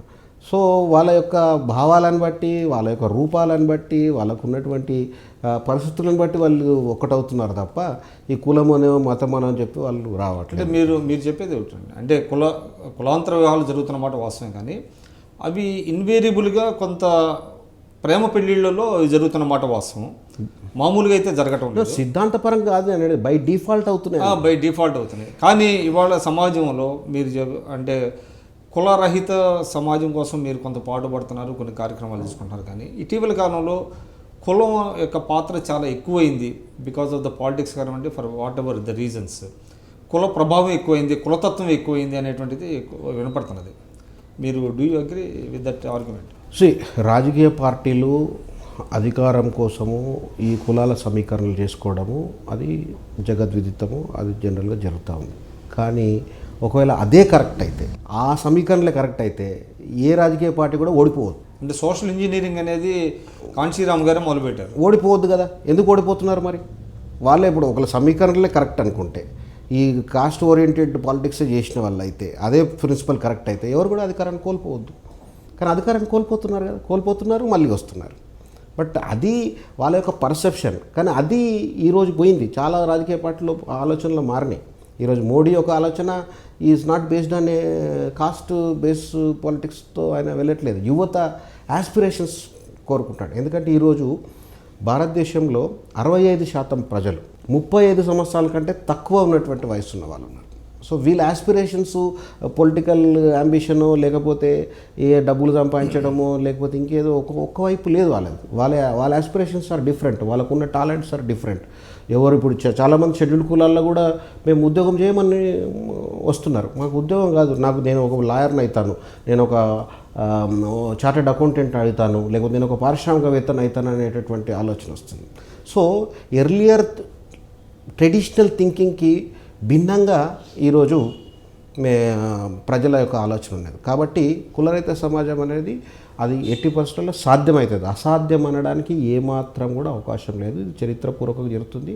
ఎంత కాలంలో అవుతుంది అనేది ఇట్స్ క్వశ్చన్. 10 సంవత్సరాల్లో జరుగుతుందా, లేకపోతే 50 సంవత్సరాల్లో జరుగుతుందా అనేది it's question. But by default ఇది కావాల్సిందే. ఎందుకంటే అభివృద్ధి వైపు జనాలు ఆలోచన చేస్తారు. కానీ అంబేద్కర్ గారు ఒకటి చెప్పారండి, అంటే కులరహిత సమాజం రావాలి అని అంటే ముందు కులాలు అన్ని రకాలుగా అభివృద్ధి చెందాలన్నారు. వాస్తవం అది సాధ్యమవుతుందంటే అదే డిక్కీ నుంచి వన్ ఆఫ్ ది స్లోగన్ మా డిక్కీది ఏంటంటే fight the cost with capital. Fight the cost with capital అంటే ఆర్థికంగా బలోపేతం కావడం వల్ల ఇప్పుడు సపోజ్ ఒక మంచి ఉన్నతమైనటువంటి డబ్బు వెళ్ళినటువంటి కుటుంబం ఉందనుకోండి, అతను కులాలను అందరూ ఆదరిస్తారు. కానీ రవికుమార్ గారు, మీరు అంటే షెడ్యూల్డ్ కులాల వారిని పారిశ్రామికవేత్తలుగా తీర్చిదిద్దాం అనేటువంటి ఒక ఉన్నతమైనటువంటి ఆశయంతో మీరు కొన్ని కార్యక్రమాలు చేస్తున్నారు. కానీ ఇటీవల మన తెలుగు రాష్ట్రాల్లో చూస్తే గతం నుంచి అంటే మీరు రాజకీయాల్లో చాలా యాక్టివ్గా ఉన్నప్పటి నుంచి చూసాము, మళ్ళీ వీటిలో కూడా అగ్ర కులాలు ఏదైతే షెడ్యూల్ క్యాస్ట్లో కొన్ని కులాల వారే వాటి యొక్క ఫలాలు పొందుతున్నారు. కాబట్టి ఈ వర్గీకరణ కావాలి, ఎస్సీ వర్గీకరణ అనేటువంటిది ఒక వాదన ఉంది. పెద్ద ఎత్తున ఉద్యమాలు జరుగుతున్నాయి, ఉవ్వెత్తున లేచింది మాదిగ దండోరా ఉద్యమం. తర్వాత ఈ షెడ్యూల్ కులాల్లో దానివల్ల చీలిక వచ్చిందంటారా? చీలిక వచ్చిన మాట మాత్రం వాస్తవం, అందులో ఏమాత్రం కూడా అనుమానం లేదు. కాకపోతే కన్సాలిడేషన్కి కూడా ఇది ఉపయోగపడ్డది ఈరోజు. ఎవరు consolidation? So Madiga community Madiga consolidation అయింది, మాల కమ్యూనిటీ మాల కన్సాలిడేషన్ జరిగింది. రెండు వర్గాల మధ్య ఫ్రిక్షన్ లేదా? ఇప్పుడు ఘర్షణ ఇప్పుడు వాస్తవాలు ఇప్పుడు వస్తున్నాయి. ఎందుకంటే ఇప్పుడు వర్గీకరణ జరిగితే మాలలకు జరిగే నష్టము లేదు, మాదిగలకు జరిగే లాభము లేదు అని మీ పర్సనల్ నా పర్సనల్ ఒపీనియన్. కానీ ఎందుకంటానంటే అంటే అది మీ పర్సనల్ ఒపీనియన్ కావచ్చు, కానీ మాలలో మాత్రం వర్గీకరణ జరగకుండా అన్ని రకాలుగా అడ్డుకోవడం ఇప్పుడు పరిస్థితి మారింది. ఇప్పుడు పరిస్థితి వాళ్ళు కూడా గ్రహించినారు. ఎందుకంటే అసలు ఈ రిజర్వేషన్ వల్ల ఏమాత్రం ఫలాలు వస్తున్నాయో ఒకసారి బేరీ చేసుకోవాలి మనం. ఇప్పుడు గత 70 సంవత్సరాలుగా ఎంతవరకు లాభం జరిగింది, ఇప్పుడు గవర్నమెంట్ యొక్క దృక్పథాలు మారిపోయినాయి, ఉద్యోగ అవకాశాలు తగ్గిపోయినాయి. మళ్ళీ తర్వాత సీట్లు ఇంజనీరింగ్ కాలేజ్ సీట్లు అయితే ఎవడు వస్తే వాడికి ఇచ్చేటటువంటి పరిస్థితి. కేవలం మెడికల్ అంటే రాజకీయ పరంగా రిజర్వేషన్ ఉన్నాయి కదండి, అది ఎట్లాగో వ్యక్తులను బట్టి వస్తుంది కదా, దానికి కేటగరైజేషన్ దానికి లేదు కదా. దానికంటే ఇప్పుడు ఏదైతే మీరు 15.5% ఉన్నదో ఎస్సీలకి, అందులో మీకు మళ్ళీ అన్ని ఒకే వర్గం వాళ్ళు పోటీ చేసే అవకాశం లేదు. ఆల్రెడీ రాజకీయ పార్టీలే బ్యాలెన్సింగ్ చేస్తున్నాయి ఆ విషయంలో. కానీ ఆ విషయంలో న్యాయం చేస్తున్నాయి అంటారా? బ్యాలెన్సింగ్ తప్పకుండా జరుగుతున్నాయి కదా. ప్రతి రాజకీయ పార్టీలో మాలలకు ఎంత శాతం ఇచ్చారు, మాదిగలకు ఎంత శాతం ఇచ్చారు అనేది వాళ్ళు డిక్లేర్ చేసేటటువంటి పరిస్థితి. కానీ ఇంకా కొన్ని ఉపకులాలు ఉన్నాయి కదండి షెడ్యూల్ కాస్ట్లో. ఉన్నాయి, అవి చాలా ఉపకులాలు ఉన్నాయి. ఆ ఉపకులాలకు కూడా గుర్తింపు రాలేదు. రాజకీయంగా కూడా మరి వాళ్ళు రావాల్సిన అవసరం ఉన్నది. దానికి ఇంకా వస్తుంది చైతన్యం స్టార్ట్. అంటే వర్గీకరణ అనేది అనివార్యం అంటారా? అనివార్యం కాదు. దానివల్ల వచ్చే లాభం అయితే నేను ఏమాత్రం కూడా ఎక్స్పెక్ట్ చేస్తలేను. దానివల్ల వచ్చే లాభం ఏమీ లేదు. సో మీరు అంటే ఒకప్పుడు ఒక 20 సంవత్సరాల క్రితము మాదిగ దండోరా ప్రారంభించినప్పుడు పరిస్థితి వేరే, కానీ ఈ రోజు ఉన్నటువంటి పరిస్థితి వేరే. సో అంతా కలిసిపోయారంటారా? ఈరోజు చాలా చైతన్యం వచ్చింది. అన్ని మనకు జరుగుతున్నటువంటి అన్యాయం ఎక్కడ జరుగుతుంది ఏమిటి అనేది చాలా అంటే ఇప్పుడు వర్గీకరణ జరిగే అవకాశం ఉందంటారా లేదంటారా? జరుగుతుంది, వర్గీకరణ జరిగే అవకాశం, ఆ పరిస్థితులు వచ్చేసినాయి ఇప్పుడు.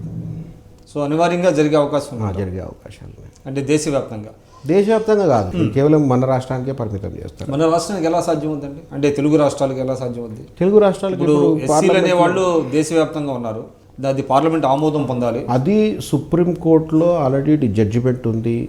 ఇంతకుముందు ఆంధ్రప్రదేశ్ ఉమ్మడి రాష్ట్రంలో వర్గీకరణను అమలు చేయడం జరిగింది 4 సంవత్సరాల పాటు. అది ఆర్డినెన్స్ ద్వారా చేశారు. దాన్ని సుప్రీంకోర్టు స్ట్రక్ డౌన్ చేసింది. తర్వాత మీరా కుమార్ కమిషన్ వాళ్ళ రిపోర్ట్ కూడా ఇచ్చారు, ఇవన్నీ కూడా సాధ్యం కాదు అని చెప్పేసి. ఉషా మెహ్రా కమిషన్ వాళ్ళు ఇచ్చారు, సాధ్యం కాదని కూడా చెప్పారు. అయితే ఇప్పుడు పార్లమెంట్లో అమెండ్మెంట్స్ చేసి తీసుకొచ్చే ప్రయత్నం చేస్తున్నారు. అది కన్ఫైన్ టు ది స్టేట్ అని చెప్పి బిల్లు పెట్టాలనే ఆలోచనతో ఉన్నారు. సో అనేది ఓన్లీ అంటే తెలుగు రాష్ట్రాల వరకే పరిమితం చేయాలనే ఉద్దేశం ఉపయోగం ఉందంటారా? ఇక్కడ ప్రజలకు నేను చెప్తున్నాను కదా, ఇక దానివల్ల అసలు అంటే జాతీయ విధానం ఉండాలంటారా లేకపోతే రాష్ట్రాలకి? జాతీయ విధానం ఉండాలి. నెంబర్ 1, రిజర్వేషన్స్ వల్ల లాభాలు ఈరోజు ఏమున్నాయని చెప్పాలి. అసలు ఏం లాభాలు ఉన్నాయి ఈరోజు రిజర్వేషన్? అంటే మీరు రిజర్వేషన్లో లాభాలు లేవుంటున్నారు, కానీ ఇటీవల కాలంలో చూస్తే ప్రైవేట్ రంగంలో కూడా రిజర్వేషన్లు కావాలి అనేటువంటి ఒక డిమాండ్ పైకి వస్తుంది. అది కరెక్ట్. ఎందుకంటే అవకాశాలు ఇక్కడ తగ్గిపోయినాయి. కేంద్ర రాష్ట్ర ప్రభుత్వాల్లో అవకాశాలు తగ్గిపోయినాయి. టోటల్ అవుట్సోర్సింగ్ మెథడాలజీ పోతున్నారు. వస్తుందంటారా ప్రైవేట్ రంగంలో రిజర్వేషన్లు? రావాలని కోరుకుంటున్నాం, కానీ దానికంటే కూడా బెస్ట్ మోడల్ మేము సజెస్ట్ చేశాం గవర్నమెంట్కి యాజ్ ఎ డిక్కీగా. ప్రైవేట్ రంగంలో రిజర్వేషన్లు ఇవ్వాలనేది ఒక వాదన జరుగుతుంటే, ఆ రిజర్వేషన్ల వల్ల ప్రతిభకి గోరి కడతారు. అక్కడ కూడా అంటే రిజర్వేషన్ల ద్వారా వచ్చే వాళ్ళలో ప్రతిభ లేదు అనేటువంటి వాదన ఒకటి కొంతమంది తీసుకొస్తున్నారు. దీన్ని ఎలాగ ట్యాకిల్ చేయాలి ఈ సమస్యని? అసలు ప్రైవేట్ రంగంలో రిజర్వేషన్ వచ్చే అవకాశం ఉందంటారా? యాక్చువల్గా ఈ రిజర్వేషన్లలో ప్రతిభ లేదనడం అంత హాస్యాస్పదమైనటువంటి విషయం ఇంకొకటి లేదు. ఎందుకంటే ఈ దేశంలో 70 సంవత్సరాల నుంచి అధికారాన్ని నడిపిస్తున్న వాళ్ళు, వ్యాపార రంగంలో ఆధిపత్యం చేస్తున్న వాళ్ళు, అడ్మినిస్ట్రేషన్లో కీలకమైనటువంటి పాత్ర పోషించే వాళ్ళు, న్యాయ వ్యవస్థలో అత్యంత ఉన్నత పదవులు ఉన్నవాళ్ళు, వీళ్ళంతా ఎవరు? వీళ్ళంతా రిజర్వేషన్ ప్రోడక్టా? నిర్ణయాధికారాలు ఎవరు చేస్తున్నారు? రిజర్వేషన్లు ఉన్నవాళ్ళు చేస్తున్నారా? రిజర్వేషన్ లేని వాళ్ళు చేస్తున్నారా? సో వీళ్ళందరి యొక్క ప్రతిభతోని ఈ దేశం 70 సంవత్సరాల పాటు నడిపించి ఈరోజు దేశం అంతర్జాతీయ స్థాయిలో ఏ స్థాయిలో ఉందండి? సైన్స్ అండ్ టెక్నాలజీలో మనం ఏ స్థాయిలో ఉన్నామండి? పారిశ్రామిక రంగంలో ఏ స్థాయిలో ఉన్నామండి? అడ్మినిస్ట్రేషన్లో ఏ స్థాయిలో ఉన్నామండి? ఈరోజు కీలక పాత్ర పోషించేదంతా కూడా రిజర్వేషన్ ఉన్నవాళ్ళు పోషిస్తున్నారా? రిజర్వేషన్ లేని వాళ్ళు పోషిస్తున్నారా? అయినా వీళ్ళకి రిజర్వేషన్ ఉన్నది ఎంత? 15%, 7%, 22%. మరి మిగిలిన 70% రిజర్వేషన్ లేకుండా ఉంది కదా. అటువంటిప్పుడు 70% అన్న నువ్వు పెర్ఫార్మెన్స్ చూపెట్టాలి కదా. ఈరోజు ఇంతమంది వైస్ ఛాన్సలర్స్, ఎంత పెద్ద పెద్ద అకాడమిషియన్స్, ప్రొఫెసర్స్ అందరూ కూడా అగ్రకులాలకు సంబంధించిన వాళ్ళే ఉన్నారు కదా. మరి ఏదన్నా ఒక్క ఇన్స్టిట్యూట్ అన్న ప్రపంచంలో టాప్ 10 యూనివర్సిటీస్లో మనకు ఏదైనా ఒక యూనివర్సిటీ అని ఉందా? టాప్ ఇండస్ట్రీస్ల ప్రొడక్షన్లో అంటే సంపన్నులలో మనం ఉన్నాం. కానీ టెక్నాలజికల్గా ఇక్కడ ఇండియాలో ప్రొడ్యూస్ చేసిన ప్రోడక్ట్ విదేశాల్లో అమ్ముడుపోయేటటువంటి పరిస్థితి ఎక్కడన్నా ఏ పరిశ్రమనన్నా చేయగలిగిందా? భారతదేశానికి సంతతికి చెందిన వాళ్ళు ఎవరైనా చేయగలిగినారా? ఇది చాలా హాస్యాస్పదమైనటువంటి విషయం. ప్రతిభ అనేది కులాన్ని బట్టి, మతాన్ని బట్టి ఉండదు. ఈరోజు డాక్టర్ అంబేద్కర్ రిజర్వేషన్ ప్రోడక్ట్ కాదు. ఈరోజు చేయుతనిస్తే ఐఏఎస్ టాపర్ ఈ పోయిన సంవత్సరం దళిత కులానికి సంబంధించిన ఈ మొన్న ప్రకటించినటువంటి జేఈఈ మెయిన్స్లో topper is a schedule caste candidate. అవకాశం ఇస్తే, చేయుతనిస్తే పూర్ణ ఆనందులు ఎవరెస్ట్ని ఎదగలిగినారు. ఈ దేశంలో అది అర్థం చేసుకోవాలి. ఈ దేశ ప్రజలు ఒక బ్రాడ్ థింకింగ్లోకి పోనంత కాలం, ఈ రిజర్వేషన్లు నెగిటివ్ ఫ్యాక్టర్గా చూసినంత కాలం, లేకపోతే ప్రతిభ దళితులలో లేదు అనడం అనేది చాలా దుర్మార్గమైనటువంటి ఆలోచన. ఎంతో దళితుల్లో ప్రతిభ లేదని కాదు, రిజర్వేషన్ల విధానంలో ప్రతిభ లేని వాళ్ళు వెళ్తారు. దాని అర్థమే అదే కదా. ఇప్పుడు రిజర్వేషన్ల ద్వారా వీళ్ళకి అవకాశం వస్తుంది. అవకాశం వచ్చిన దాన్ని నీవు ప్రతిభ అనడంలో ఏమైనా అర్థం ఉందా?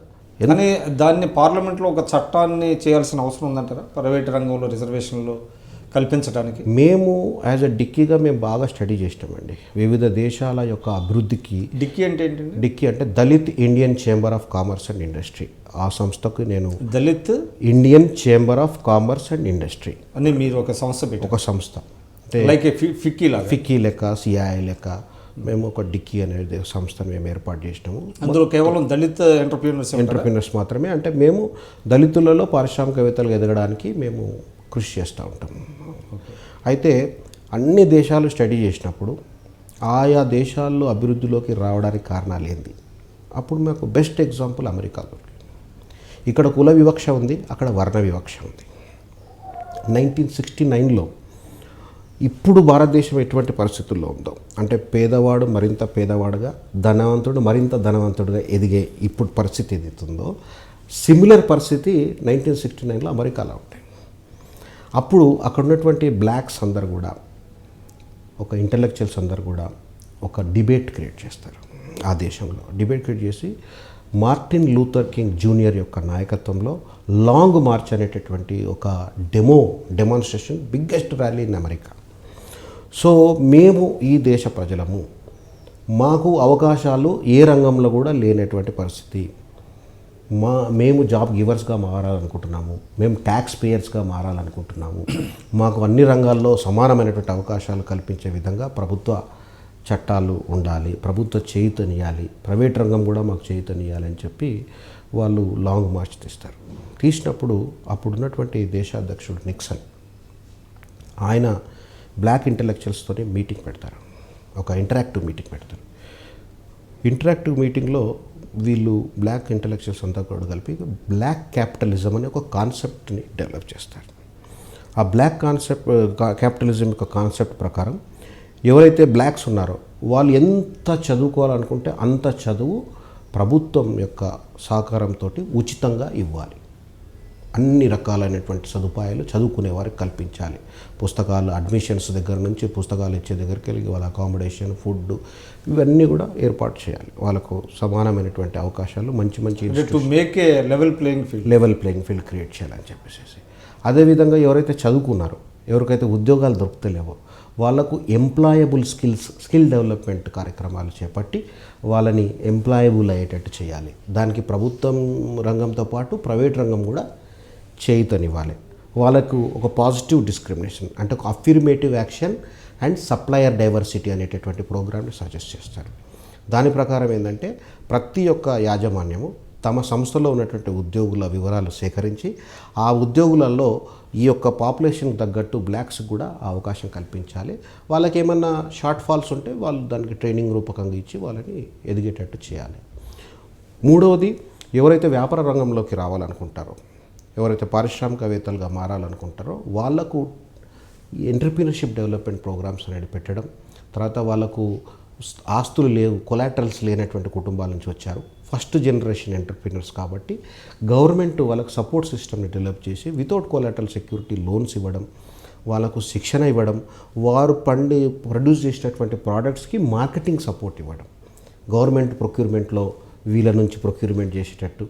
అదేవిధంగా ప్రైవేట్ ఇండస్ట్రీస్లో ఏదైతే వాళ్ళు ప్రొక్యూర్మెంట్ చేస్తారో వాళ్ళ వెండర్స్ ఏవైతే ఉంటారో ఆ వెండర్స్లో బ్లాక్స్కి ప్రత్యేకమైనటువంటి అవకాశం కల్పించడం.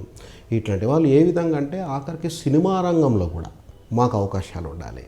ఇది రిజర్వేషన్ చట్టంతోనే కాకుండా బ్రాడ్ మైండెడ్గా ఒక అవగాహనతోటి ఎస్ వీళ్ళు మా సోదరులే, వీళ్ళు మా దేశ ప్రజలే, సో వీళ్ళని పైకి తీసుకురావడంలో మనకు కూడా అభివృద్ధి చెందుతాము అనేటటువంటి భావన ఆ యొక్క సిటిజన్స్ అందట్లో కల్పించేటట్టు. దానితోని ఆ యొక్క అమెరికా యొక్క స్వరూపం మారిపోయింది. మీరు 1969కి బిఫోర్ అమెరికాని 1969 నుంచి ఇప్పుడు ఉన్నటువంటి అమెరికాని మీరు గిన అనాలిసిస్ చేస్తే ఈ విషయం స్పష్టంగా తెలిసిపోతుంది. వారు ఎప్పుడైతే ఒక నానుడి కూడా ఉందండి ఈ సందర్భంలో, అంటే black man can become anything but not president అన్నది కూడా బ్రేక్ చేయగలిగారు. అది కూడా బ్రేక్ చేయగలిగారు ఒబామా గారి ప్రెసిడెంట్ దీంతో. అంటే వాళ్ళంతా బ్రాడ్ నేచర్గా వాళ్ళు ఎదిగినారు. అక్కడ ప్రజాస్వామ్యం అంతా పరిణవిల్లింది, అంత మెచ్యూర్డ్ డెమోక్రసీ అది. ఇక్కడ మనకు అది జరగట్లేదు. ఇంకా ఒకటి తక్కువ ఒకటి ఎక్కువ అనేటటువంటి భావన, అటువంటి పరిస్థితి ఇక్కడ వచ్చే అవకాశం వస్తుంది, తప్పకుండా వస్తుంది. చరిత్రలో పరిణామాలు తప్పవు. ఇక్కడ ఇప్పుడు మేము డిస్కషన్ స్టార్ట్ చేసినాక అమెరికాకు ఏ విధంగా పెరిగింది, ఎవరైతే అంతకుముందు డిపెండెంట్గా ఉండే, అంతకుముందు వెల్ఫేర్ స్కీమ్స్ ఉంటుండే వీళ్ళకు, అంటే బియ్యం బ్రెడ్ ఇవ్వడము, లేకపోతే బట్టలు ఇవ్వడము, షెల్టర్ ఇవ్వడం, ఇది ఉంటుండే. అక్కడి నుంచి వీళ్ళని ఎంపవర్మెంట్ ఎప్పుడైతే స్టార్ట్ చేశారో అప్పుడు డబ్బు లేని వాడికి డబ్బు వచ్చింది. డబ్బు వచ్చిన వెంటనే వాడు ఇల్లు లేనివాడు ఇల్లు కొన్నాడు, హౌసింగ్ ఇండస్ట్రీ పెరిగింది. కారు లేనివాడు కారు కొన్నాడు, ఆటోమొబైల్ ఇండస్ట్రీ పెరిగింది. టీవీ లేనివాడు టీవీ కొన్నాడు, ఎలక్ట్రానిక్ ఇండస్ట్రీ పెరిగింది. సో ఈ విధంగా అన్ని రంగాలపైన ప్రభావితం పెట్టింది. సో వాళ్ళు ఎంపవర్ కావడం వల్ల దేశం అభివృద్ధి కారకులైనరు. సో ఇప్పుడు మీరు చెప్పండి, అంటే మీరు కొన్ని కేసెస్ స్టడీ చేశారు, జస్ట్ లైక్ అమెరికా కానివ్వండి, మిగతా దేశాల్లో కానివ్వండి. సో ఇండియాలో కూడా అంటే వాట్ ఆర్ ది ఇంపీడిమెంట్స్, అంటే దళితులు పారిశ్రామికవేత్తలుగా ఎదగలేకపోవడానికి కారణం ఏంటి? అసలు ఇప్పుడు ఎంతమంది, అంటే what is the percentage of entrepreneurs, దళిత ఎంటర్‌ప్రెన్యూర్స్ ఓవరాల్గా ఇండియాలో ఏంటి పరిస్థితి, మన తెలుగు రాష్ట్రాల్లో పరిస్థితి ఏంటి, రాబోయే కాలంలో ఎలా ఉంటుంది? అంటే ఇప్పుడు దళితులందరూ కూడా ఫస్ట్ జనరేషన్ ఎంటర్‌ప్రెన్యూర్స్ అంటే, సో అక్కడక్కడ ఎక్కడెక్కడో బై డిఫాల్ట్ కొద్దిమంది నాలాంటి వాళ్ళు ఈ యొక్క రంగం వైపు రావడం, దాంట్లో నిలదొక్కుకోవడం, విజయం సాధించడం అనేది జరిగింది. సో ఈ విధంగా విజయం సాధించిన వాళ్ళందరం కూడా కలిపి మేము డిక్కీని స్థాపించాము. అంటే నన్ను డిక్కీ తయారు చేయలే, ఇప్పుడున్న సభ్యులందరినీ డిక్కీ తయారు చేయలే, కానీ మీరే క్రియేట్ చేసి మేమందరం కలిపి డిక్కీని క్రియేట్ చేసినాం. ఎందుకు క్రియేట్ చేసినామంటే ఇంకా మిగిలిన సోదరులు కూడా ఈ బాటలో నడవాలనే ఉద్దేశంతో. ఒకప్పుడు భారతదేశంలో ఉద్యోగాలు ఉంటుండే, అభ్యర్థులు లేకపోతుండే. గత దశాబ్దం వరకు కూడా ఆ పరిస్థితి ఉండే. అంటే పేపర్లో చూస్తుంటే బ్యాక్లాగ్ పోస్టులు ఉన్నాయి, ఇంకా భర్తీ ఫుల్ఫిల్ చేయలేనటువంటి పరిస్థితి ఉంటుండే. సో ఎప్పుడైతే ఇక్కడి నుంచి ఈ వర్గాల నుంచి పెద్ద పెద్ద ఇన్స్టిట్యూషన్స్కి వెళ్ళి చదివి మంచిగా ఉత్తీర్ణులై బయటకు వచ్చే సమయానికి అభ్యర్థులు తయారయ్యే సమయానికి ఉద్యోగాలు మాయమైపోయాయి. ఎందుకంటే గవర్నమెంట్ పాలసీ మారింది. సో అటువంటప్పుడు ఈ యువతకి ప్రత్యామ్నాయ మార్గం ఏం చూపెట్టాలి? ఎవరు చూపెట్టాలి? అది యాజ్ అ కమ్యూనిటీగా మేము చూపెట్టాలి, యాజ్ అ గవర్నమెంట్ రెస్పాన్సిబిలిటీగా గవర్నమెంట్ కూడా ఆలోచించాలి. ఇప్పుడు ఈరోజు మేము చేసే ఏదైతే డైలాగ్ గవర్నమెంట్స్ ఉందో అది మేము ఈరోజు డైలాగ్ చేస్తున్నాం. ఎంతోమంది ప్రతిభ అంటే మేమందరం అంటే నా ప్రశ్న సూటిగా అంటే మొత్తం దేశంలో ఎంటర్‌ప్రెన్యూర్స్ ఎంతమంది ఉన్నారు, అందులో what is the percentage of Dalits? ఇప్పుడు మేము చెప్పేది మొత్తం దేశంలో సుమారు ఒక 0.5% కూడా ఉండేటటువంటి పరిస్థితి లేదు. ఉన్న వాళ్ళలో 0.5% కూడా దళిత వర్గాలకు చెందిన వాళ్ళు ఉండరు. దానికి 2-3 కారణాలు ఉన్నాయి. ఒకటేమో వీళ్ళే రాకపోవడం, రెండవది సమాజంలో పరిస్థితులు అనుకూలించగా ఎవరైనా ప్రయత్నం చేసినా ఫెయిల్ అయిపోవడం, మూడవది కొద్దిమంది పైకి వచ్చినా కానీ ఐడెంటిఫై కానటువంటి పరిస్థితి. సో బ్యాంకుల సహకారం అవన్నీ ఉన్నప్పుడు బ్యాంకుల సహకారం ఏమాత్రం కూడా లేదు, లేదా 80% లేదు. ఇప్పుడు మేము చేసినటువంటి ప్రయత్నాల వల్ల గవర్నమెంట్ యొక్క ఇనిషియేటివ్స్ వల్ల కొంత మేరకు సడలింపు వచ్చింది. కానీ ఎందుకంటే ఒక బ్యాంక్ మేనేజర్ దగ్గరికి ఒక ప్రాజెక్ట్ తీసుకొని వెళితే ప్రాజెక్ట్ని చూసినంత కాలం చాలా మంచి ప్రాజెక్ట్ ఉంది, ఇది చాలా వైబుల్ ప్రాజెక్ట్ అని చెప్పి మాట్లాడిన వ్యక్తి నేను దళితున్నండి, నాకు సబ్సిడీస్ వస్తాయి అనే ఒక మాట నేను చెప్పిన వెంటనే ఆ ప్రాజెక్టు నాన్ వైబుల్ ప్రాజెక్ట్ కింద మార్చేస్తారు. అంటే అంత రెసిస్టెన్స్. ఎందుకంటే బ్యాంక్స్ యొక్క థింకింగ్ అంతా కూడా ఎంతసేపు అసెట్ బేస్డ్, కొలాటరల్ బేస్డ్ ఉంటుంది. సో వీళ్ళకు ప్రాపర్టీస్ పెట్టాలి అని అంటాడు. ఒకవేళ ప్రాపర్టీ పెట్టడానికి ముందుకు వచ్చినా కానీ ఓహో ఇతనికి సామర్థ్యం లేదు, ఇతను ఫెయిల్ అయిపోతాడేమో, ఇతని బ్యాక్గ్రౌండ్ లేదు, సో ఈయన ఫెయిల్ అయిపోతే నేను పెట్టినటువంటి డబ్బు రాదు. అంటే అక్కడ డిస్క్రిమినేషన్ ఉందంటారా బ్యాంకులో? Discrimination yes, 100% caste basis yes. బ్యాంకుల్లో మొన్నటి వరకు ఉండే, ఇప్పుడు కొద్దిగా మేము మా యొక్క ఎఫర్ట్స్ వల్ల కొంచెం స్టాండప్ ఇండియా లాంటి కార్యక్రమాలు వచ్చినాయి. ఈరోజు మోడీ గారికి అంటే వాళ్ళ థింకింగ్లో మార్పు వచ్చే ప్రయత్నం చేస్తున్నాం. ఎందుకంటే మేమందరం డెమో చేస్తున్నాం కదా. అంటే సమాజానికి ఒక చిత్రం ఉంది, అంటే దళితులు ఈ రంగంలో లేరు అనే చిత్రం ఉంది. మేము ఉన్నాము అని చెప్పి మేము ప్రకటించుకున్నాం. మా యొక్క నేషనల్ కాన్ఫరెన్స్ని మోడీ గారు ప్రారంభించారు. మా యొక్క స్టేట్ కాన్ఫరెన్సెస్ అన్ని ముఖ్యమంత్రులందరూ కూడా మాకు. అంటే దీనికి కారణం ఏంటంటారు? అంటే ఇక్కడ కులానికి వృత్తికి లింక్ ఉండటం వలన అటువంటి థింకింగ్ వచ్చిందంటారా దేశంలో? కులానికి వృత్తికి అంటే మరి వృత్తి చర్మకార వృత్తి షెడ్యూల్ కులాలు ఉన్నాయి, కానీ ఆ చర్మకార పరిశ్రమకు సంబంధించిన వ్యక్తులు దళితులు లేరుగా. అది కూడా మల్టీనేషనల్స్ వెళ్ళిపోయింది. మల్టీనేషనల్ కాదు, ఇక్కడ ఉన్నటువంటి వాళ్ళు వీళ్ళని ఎక్స్ప్లాయిట్ చేసి వీళ్ళు తయారు చేసిన ప్రోడక్ట్స్ని వాళ్ళు మార్కెటింగ్ చేసుకోవడం, వాళ్ళకు ఉన్న అడ్వాంటేజెస్ని వాళ్ళు ఇండస్ట్రియలైజేషన్ కావడం, పెట్టుబడితో మిషన్లు తీసుకురావడం. అంటే that was there for every community కదండి. అంటే ఇప్పుడు రజకులు ఉన్నారు, పెద్ద పెద్ద లాండ్రీలు చూస్తే వేరే వాళ్ళు పెడుతున్నారు, తర్వాత ఐరన్ ఇట్లా చాలా మంది. ఈవెన్ ఇప్పుడు స్పాలు కానివ్వండి ఇవన్నీ కూడా వేరే కులస్తులు పెట్టుకునే పరిస్థితి, అంటే ఆ పర్టికులర్ క్యాస్ట్ వాళ్ళు చేసుకోలేనటువంటి పరిస్థితి ఉన్నది. అదే ఆ ట్రాన్స్ఫర్మేషన్ ఈరోజు జరుగుతూ ఉంది. ఆ పరిస్థితులు అంటే ఇతను ఎందుకు పెట్టలేకపోతున్నాడు? ఆలోచన లేక కాదు, నైపుణ్యం లేక కాదు, కానీ స్తోమత లేక, శక్తి లేక. సో ఆ స్తోమతని శక్తిని ఈరోజు ప్రభుత్వం వాళ్ళకి ఇస్తే తప్పకుండా వీళ్ళే ఎంటర్‌ప్రెన్యూర్స్గా మారడానికి అవకాశం ఏర్పడుతుంది. దట్ ఈజ్ వాట్ మేము ఈరోజు ప్రొపగేట్ చేసేది. లెవెల్ ప్లేయింగ్ ఫీల్డ్ ఇవ్వాలి, మా ఛాలెంజెస్ని మీరు అడ్రస్ చేయాలి, గవర్నమెంట్ కానీ ప్రైవేట్ రంగం కానీ ముందుకు రావాలి, మాకు అవకాశాలు కల్పించాలి. ఇప్పుడు గవర్నమెంట్ టెండర్స్ పిలుస్తారు. గవర్నమెంట్ టెండర్స్లో ప్రీ క్వాలిఫికేషన్ అనేది ఒకటి పెడతారు. ప్రీ క్వాలిఫికేషన్ అంటే ఈ టెండర్లో పార్టిసిపేట్ అయ్యేటోళ్ళు 3 సంవత్సరాల కంపెనీ ఉండాలి, ఇంతకుముందు ఇంత టర్న్ ఓవర్ చేసి ఉండాలి, ఇంతకుముందు ఇటువంటి సిమిలర్ ప్రాజెక్ట్ని వాళ్ళు నిర్వహించి ఉండాలి అని చెప్పి ప్రీ క్వాలిఫికేషన్ పెడతాడు. ఆ ప్రీ క్వాలిఫికేషన్ అనేది నేను కాదు కదా, నా మన్మన్ని కూడా రాదు. అంటే అది టైలర్ మేడ్గా చేస్తూ ఉంటాను. అంటే ఇక ఉద్యోగం ఇవ్వాలంటే నీకు ఆ నైపుణ్యం ఉందా అని అడిగినట్టు ఉంటుంది అన్నట్టు.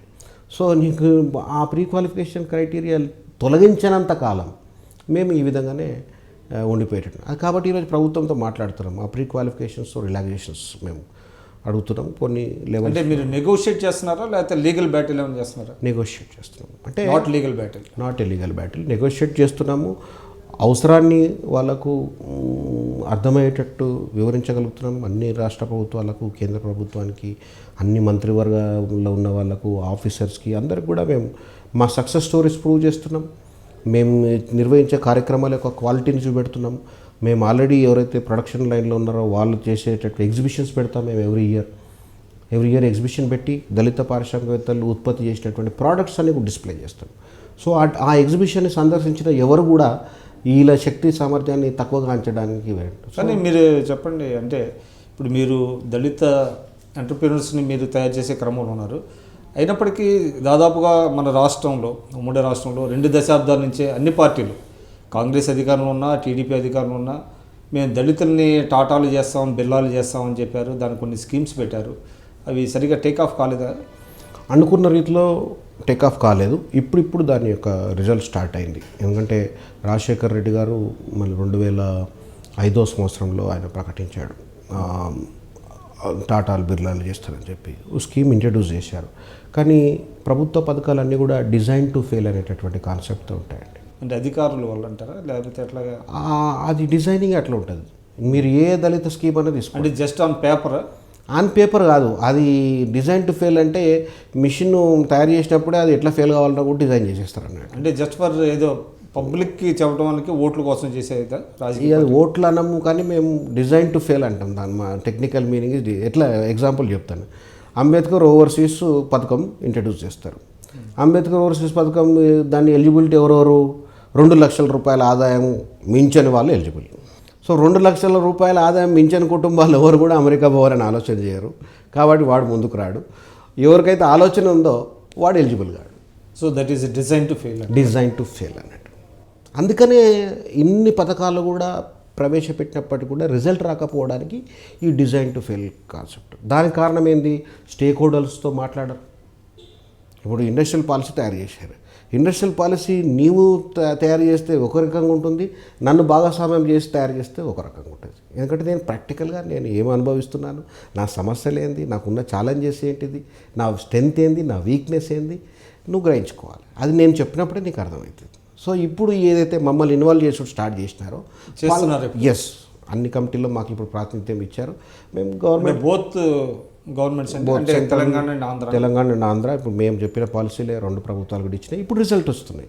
లేకపోతే అంతకుముందు అంతా దళితుల పారిశ్రామికవేత్తలు అంటే ఏదో కుట్టు మిషన్లు, టెంట్ హౌజులు, సెంటరింగ్ సామాన్లు ఇవి. కానీ ఇప్పుడున్నటువంటి ఏదైతే యూత్ ఏదైతే వస్తున్నారో, highly talented youth, technologically very advanced people and innovative business ఐడియాస్తో ఉన్నటువంటి వ్యక్తులు వస్తున్నారు.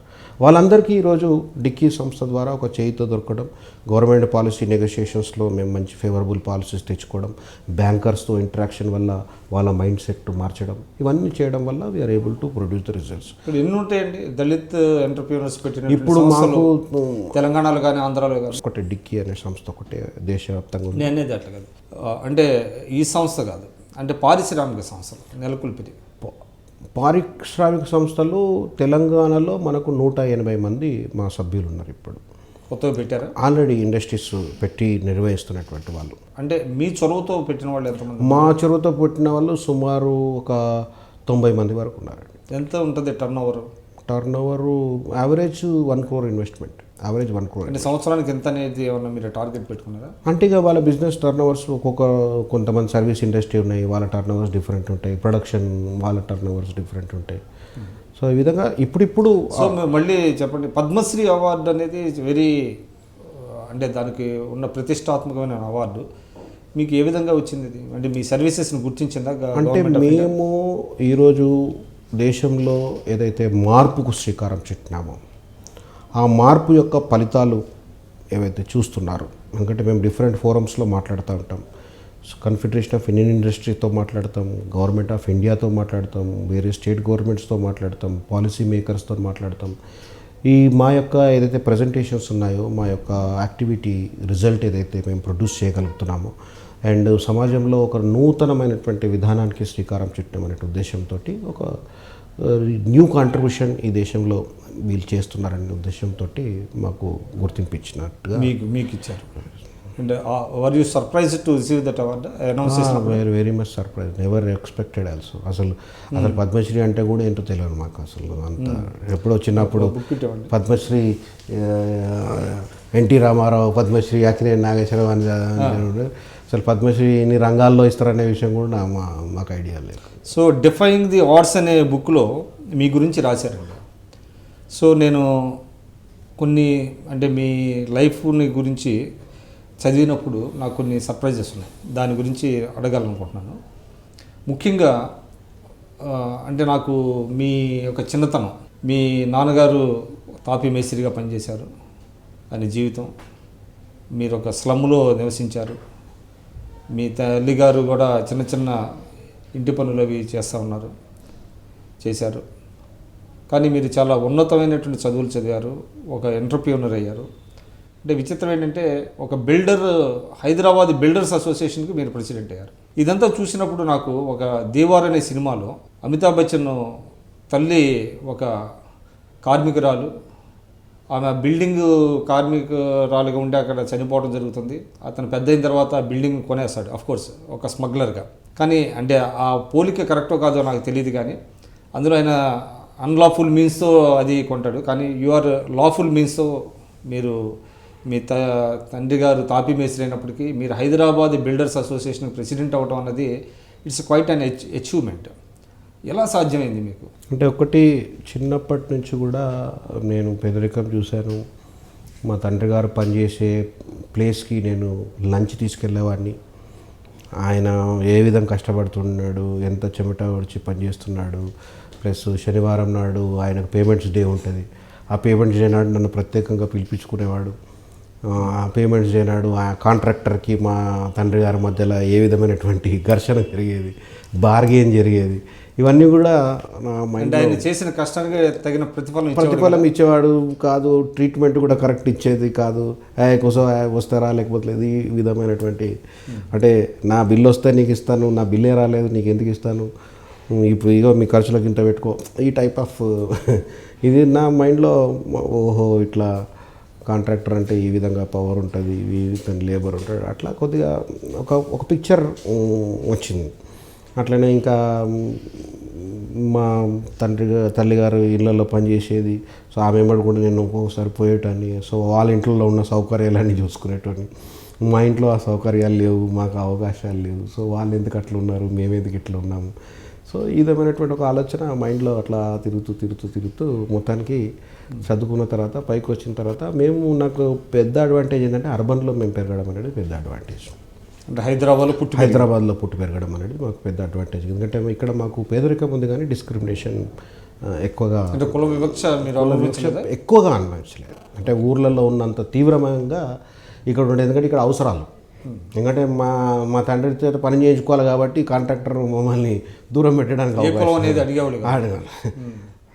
కులం మీద తెలిసిపోతుండే, కానీ దూరం పెడితే వాళ్ళకి పొద్దు గడవదు. మా తల్లి వాళ్ళ ఇంట్లోకి పోకపోతే వాళ్ళ ఇంట్లో క్లీన్గా ఉండేటటువంటి అవకాశం లేదు. కాబట్టి వాళ్ళు అన్నిట్లో వాళ్ళకు వంట చేసేది, ఈమె చేసిన వంట వాళ్ళు తినాల్సిన పరిస్థితి ఉండేది. సో ఆ విధమైనటువంటి ఇది కాకుండా పేదరికంని మేము చూసినాం. సో నేను దళితుడిని అనేటటువంటి నేను ఎప్పుడు కూడా ఫీల్ కాలే. ఎందుకంటే నేను చదువు మంచి కాన్వెంట్ స్కూల్లో నన్ను జాయిన్ చేశారు. కాన్వెంట్ స్కూల్లో అంటే మీ తండ్రి గారు తాపీ మేస్త్రి అయినప్పటికీ మిమ్మల్ని ఆ వృత్తిలో దించకుండా మంచి చదివించారు. మంచి బాగా చదువు పైన బాగా శ్రద్ధ మా మదర్ కూడా పెట్టారు, మా ఫాదర్ పెట్టారు. అందరం మా ఫ్యామిలీ మెంబర్స్ అందరం కూడా చదువుకున్నాం, మంచి ఉద్యోగాలు కష్టపడి వాళ్ళు that made all the difference. All made difference. So నాకు చిన్నప్పటికెళ్ళి అన్ని సౌకర్యాలు ఉన్నాయి.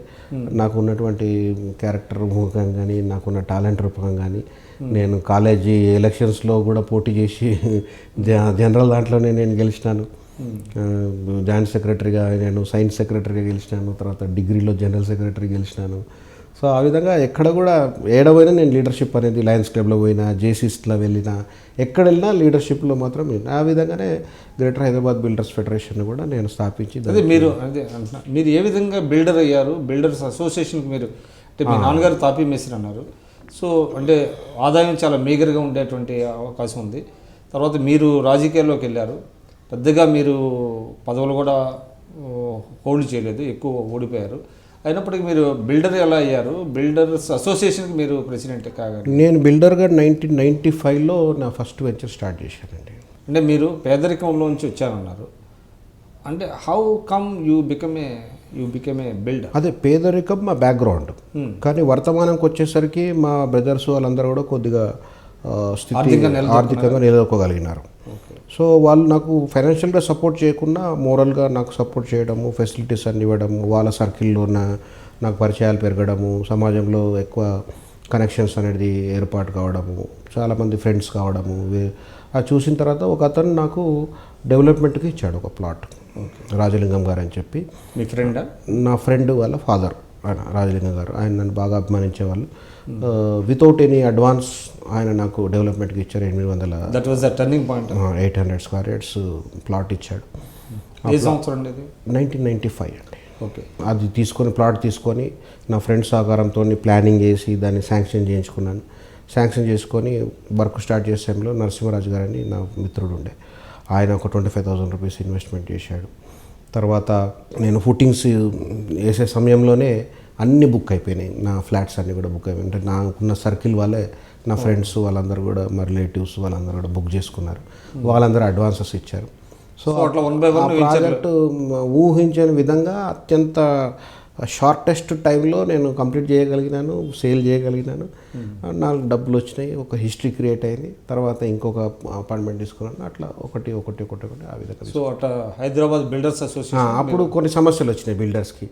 అప్పుడు బిల్డర్స్ ఒకరికొకరికి పెద్ద పరిచయాలు ఉండేది కాదు. ఎవరి యాక్టివిటీ వాళ్ళు చేసేది. లేదా ఇట్లా అయితే కాదు, మనందరం కూడా సంఘటితం కావాలి అని చెప్పి ఒక మీటింగ్ కాల్ఫర్ చేసి వాళ్ళందరికీ నేను నాయకత్వం వహించేసరికి నన్నే వాళ్ళు ప్రెసిడెంట్గా పెట్టుకున్నారు. ప్రెసిడెంట్ పెట్టుకున్న తర్వాత నేను గవర్నమెంట్తో నెగోషియేట్ చేసి అప్పుడు ఈ ఎఫ్ఎస్ఐ పాలసీ అనేది ఒకటి ప్రత్యేకంగా, అంటే అంతకుముందు రూల్స్ అన్నీ కూడా మాతో కన్సల్ట్ చేయకుండా చేసేది. ఎప్పుడైతే మేము అసోసియేషన్ ఫామ్ చేసినామో అప్పుడు మాతో కన్సల్ట్ చేయడము, దాని ద్వారా మాకు అనుకూలమైనటువంటి ఈ చట్టం రావడము, ఇట్లాంటివన్నీ బాగా చేసినాను. సో మంచి రిజల్ట్స్ ప్రొడ్యూస్ చేసినాను. అప్పుడు బిల్డర్స్లో ఫాలోయింగ్ నా పైన పెరిగింది, నమ్మకం పెరిగింది. సో ఇది మీ జీవితంలో అంటే ఒక తాపీ మేస్త్రి కొడుకుగా ఉండి మీరు ఒక బిల్డర్గా ఎదిగి బిల్డర్స్ అసోసియేషన్కి మీరు ప్రెసిడెంట్ అవడం అనేది మీ జీవితంలో గొప్ప విషయం. చాలా చాలా తృప్తినిచ్చేటటువంటి అంశం. అప్పుడు మీ నాన్నగారు ఉన్నారా? మా నాన్నగారు అంత గ్రోత్ చూడలేదు, బట్ నేను కట్టిన ఫ్లాట్లోనే ఆయన ఉండేవాడు. అంటే లాస్ట్ డేస్లో ఆయన చూసేవాడు. అంటే నేనే కాంట్రాక్టర్గా అవ్వడం మాత్రం చూశాడు. ఓకే. సో ఆ సాటిస్ఫాక్షన్ అయితే మీకు దట్ ఈస్ దేర్. సో అంటే మీరు మీ పుస్తకంలోనే రాశారు, మీ గురించి రాసిన దాంట్లో అంటే మీకు పద్మశ్రీ వచ్చినప్పుడు మీ ఆనందం ఏంటంటే మీ అత్తమామలు ఓకే నేను ప్రయోజకుడిని అని నేను నిరూపించుకోవడానికి ఇది ఉపయోగపడింది అనేటువంటిది వర్డ్ ఒకటి వాడారు. అంటే మీ ఇది ప్రేమ వివాహం పెద్దలను ఎదిరించి చేసుకున్నారా? అంటే మా రిలేటివే, కాకపోతే వాళ్ళు నాకు ఉద్యోగం లేదని, ఉద్యోగ భద్రత లేదు, సో ఏ విధంగా చూసుకుంటాడో ఏమో, ఇల్లు ఎట్లా గడుస్తుందో ఏమో, ఎటువంటి రిస్కులు వస్తాయో అని చెప్పి వాళ్ళు సంశయించారు. అయితే మేమిద్దరం ఇష్టపడ్డాం కాబట్టి తల్లిదండ్రులు కాంప్రమైజ్ అయినారు. కానీ మా వైఫ్ వాళ్ళ బ్రదర్స్ కానీ సిస్టర్స్ కానీ కొంతమంది సమ్మతించారు, కొంతమంది పూర్తి వ్యతిరేకించారు. సో వాళ్ళ ఎక్స్పెక్టేషన్ నేను ఇబ్బందుల పాలవుతా అనే ఉద్దేశం అనుకున్నాను. కానీ ఎప్పుడైతే నేను ఈ విధంగా సక్సెస్ అయినానో వాళ్ళందరిలో కూడా ఒక కాన్ఫిడెన్స్ పద్మశ్రీ అవార్డు అవ్వడం అనేది మొత్తం కుటుంబానికి అందరికీ కూడా ఒక గౌరవం, ఒక చరిత్ర సృష్టించడం. అంటే మొత్తం దక్షిణ భారతదేశంలోనే మొట్టమొదటి అవార్డు ఆ రంగంలో. ఏంటి ఇప్పుడు పద్మశ్రీ అవార్డు లిటరేచర్లో బోయ భీమన గారికి అట్లాంటి వాళ్ళకి అందరికీ కూడా వచ్చింది. ఈ లిటరీ ఫీల్డ్లో 2-3 వచ్చింది. కానీ ఈ ఇండస్ట్రీ అండ్ కామర్స్ అనే ఫీల్డ్లో మాత్రం చరిత్రలోనే మొట్టమొదటిసారి దక్షిణ భారతదేశం మొత్తం చరిత్రలో మొట్టమొదటి. పద్మ అవార్డ్స్లో కూడా రాజకీయాలు ఉంటాయి, దాన్ని కూడా మేనేజ్ చేస్తారు అనేటువంటి ఒక విమర్శ ఉంది. ఒకవేళ అదే కరెక్ట్ అయితే నా అలాంటి వాడికి వచ్చే అవకాశమే లేదు. ఎందుకంటే నాకున్న రీచ్ ఏంటి, నాకున్న పరిస్థితులు ఏంటి. సో అటువంటి నాకు అసలు అది వచ్చే వరకు నాకు తెలియని కూడా తెలియదు. అసలు ఎవరు రికమెండ్ చేశారో, ఏ విధంగా ఇచ్చారో కూడా మాకు తెలియనటువంటి పరిస్థితి. సో ఒకవేళ అదే కరెక్ట్ అయితే ఈ మొన్న అవార్డు ప్రకటించిన వాటిలో అనామకులు ఎక్కడెక్కడో సేవలు చేసిన వాళ్ళు, తెలంగాణ ప్రాంతంలోనే ఎంతో మారుమూల పల్లెల్లో ఉన్న వాళ్ళకు కూడా ఇచ్చారు. అట్లాంటే ఎంతోమంది చీఫ్ మినిస్టర్స్ ఇక్కడ నుంచి రికమెండ్ చేశారు. Chief ministers government of state governments recommend చేస్తాయి నేమ్స్, మరి వాళ్ళందరూ రావు కదా. ఇంకా అదే కరెక్ట్ అయితే, సిఫారసులే కరెక్ట్ అయితే, అంటే ప్రతి పేరుని అయితే గుర్తిస్తారు అనేటువంటిది ఏదో వాళ్ళ క్రైటీరియా అయితే ఉంటుంది. ఎందుకంటే that is not made application పెట్టుకొని వచ్చేది కాదు. అంటే నాకు పద్మశ్రీ అవార్డు ఇవ్వండి అని నేను దరఖాస్తు చేసుకొని వచ్చేది మాత్రం కాదు. అది వేరే. పద్మశ్రీ అవార్డు వచ్చిన తర్వాత మీ మీద అంటే మీరు ఏ విధంగా ఫీల్ అయ్యారు? తర్వాత మీ లైఫ్ ఏమన్నా దానివల్ల చేంజ్ అయిందా? చాలా చాలా బాధ్యత పెరిగింది. నేను కొంచెం నా వ్యాపారాన్ని కూడా తగ్గించుకున్నాను వాస్తవానికి. ఇంకా నేను సమాజం నన్ను ఇంత గుర్తించినప్పుడు నేను మళ్ళీ సమాజానికి కూడా ఇంకా నా బాధ్యత పెరిగింది, ఇంకా ఎక్కువ పని చేయాలనేటటువంటి ఆలోచన వచ్చింది. సో మా ఇంట్లో వాళ్ళందరూ కూడా నేను షేర్ చేసుకున్నాను. మా వైఫ్ కూడా తెలుసు నా ఆలోచన ఏందో. మా పిల్లలందరూ కూడా చెప్పారు ఇంకా నా బాధ్యత పెరిగింది కాబట్టి ఇంకా నేను ఎక్కువ టైం. మీ హ్యాబిట్స్ కూడా ఏమైనా రెగ్యులేట్ చేసుకున్నారా?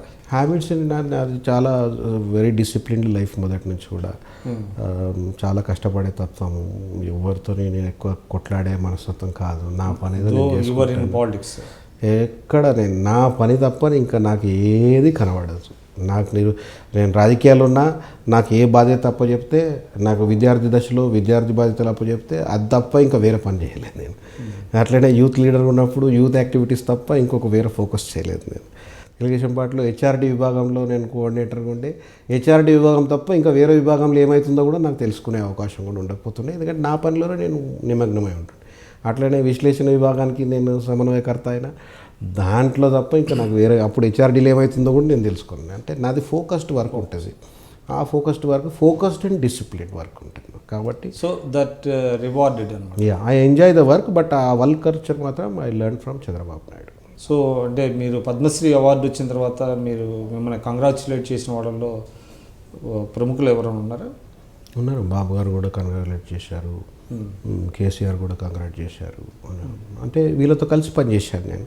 సో ఆల్మోస్ట్ నేను వాళ్ళ ప్రోడక్ట్, అంటే వాళ్ళ గైడెన్స్లో నేను పెరిగినాను కాబట్టి వాళ్ళు చిన్నప్పటి నన్ను చూస్తున్నాను కాబట్టి వాళ్ళు ఆనందపడ్డారు, సంతోషపడ్డారు.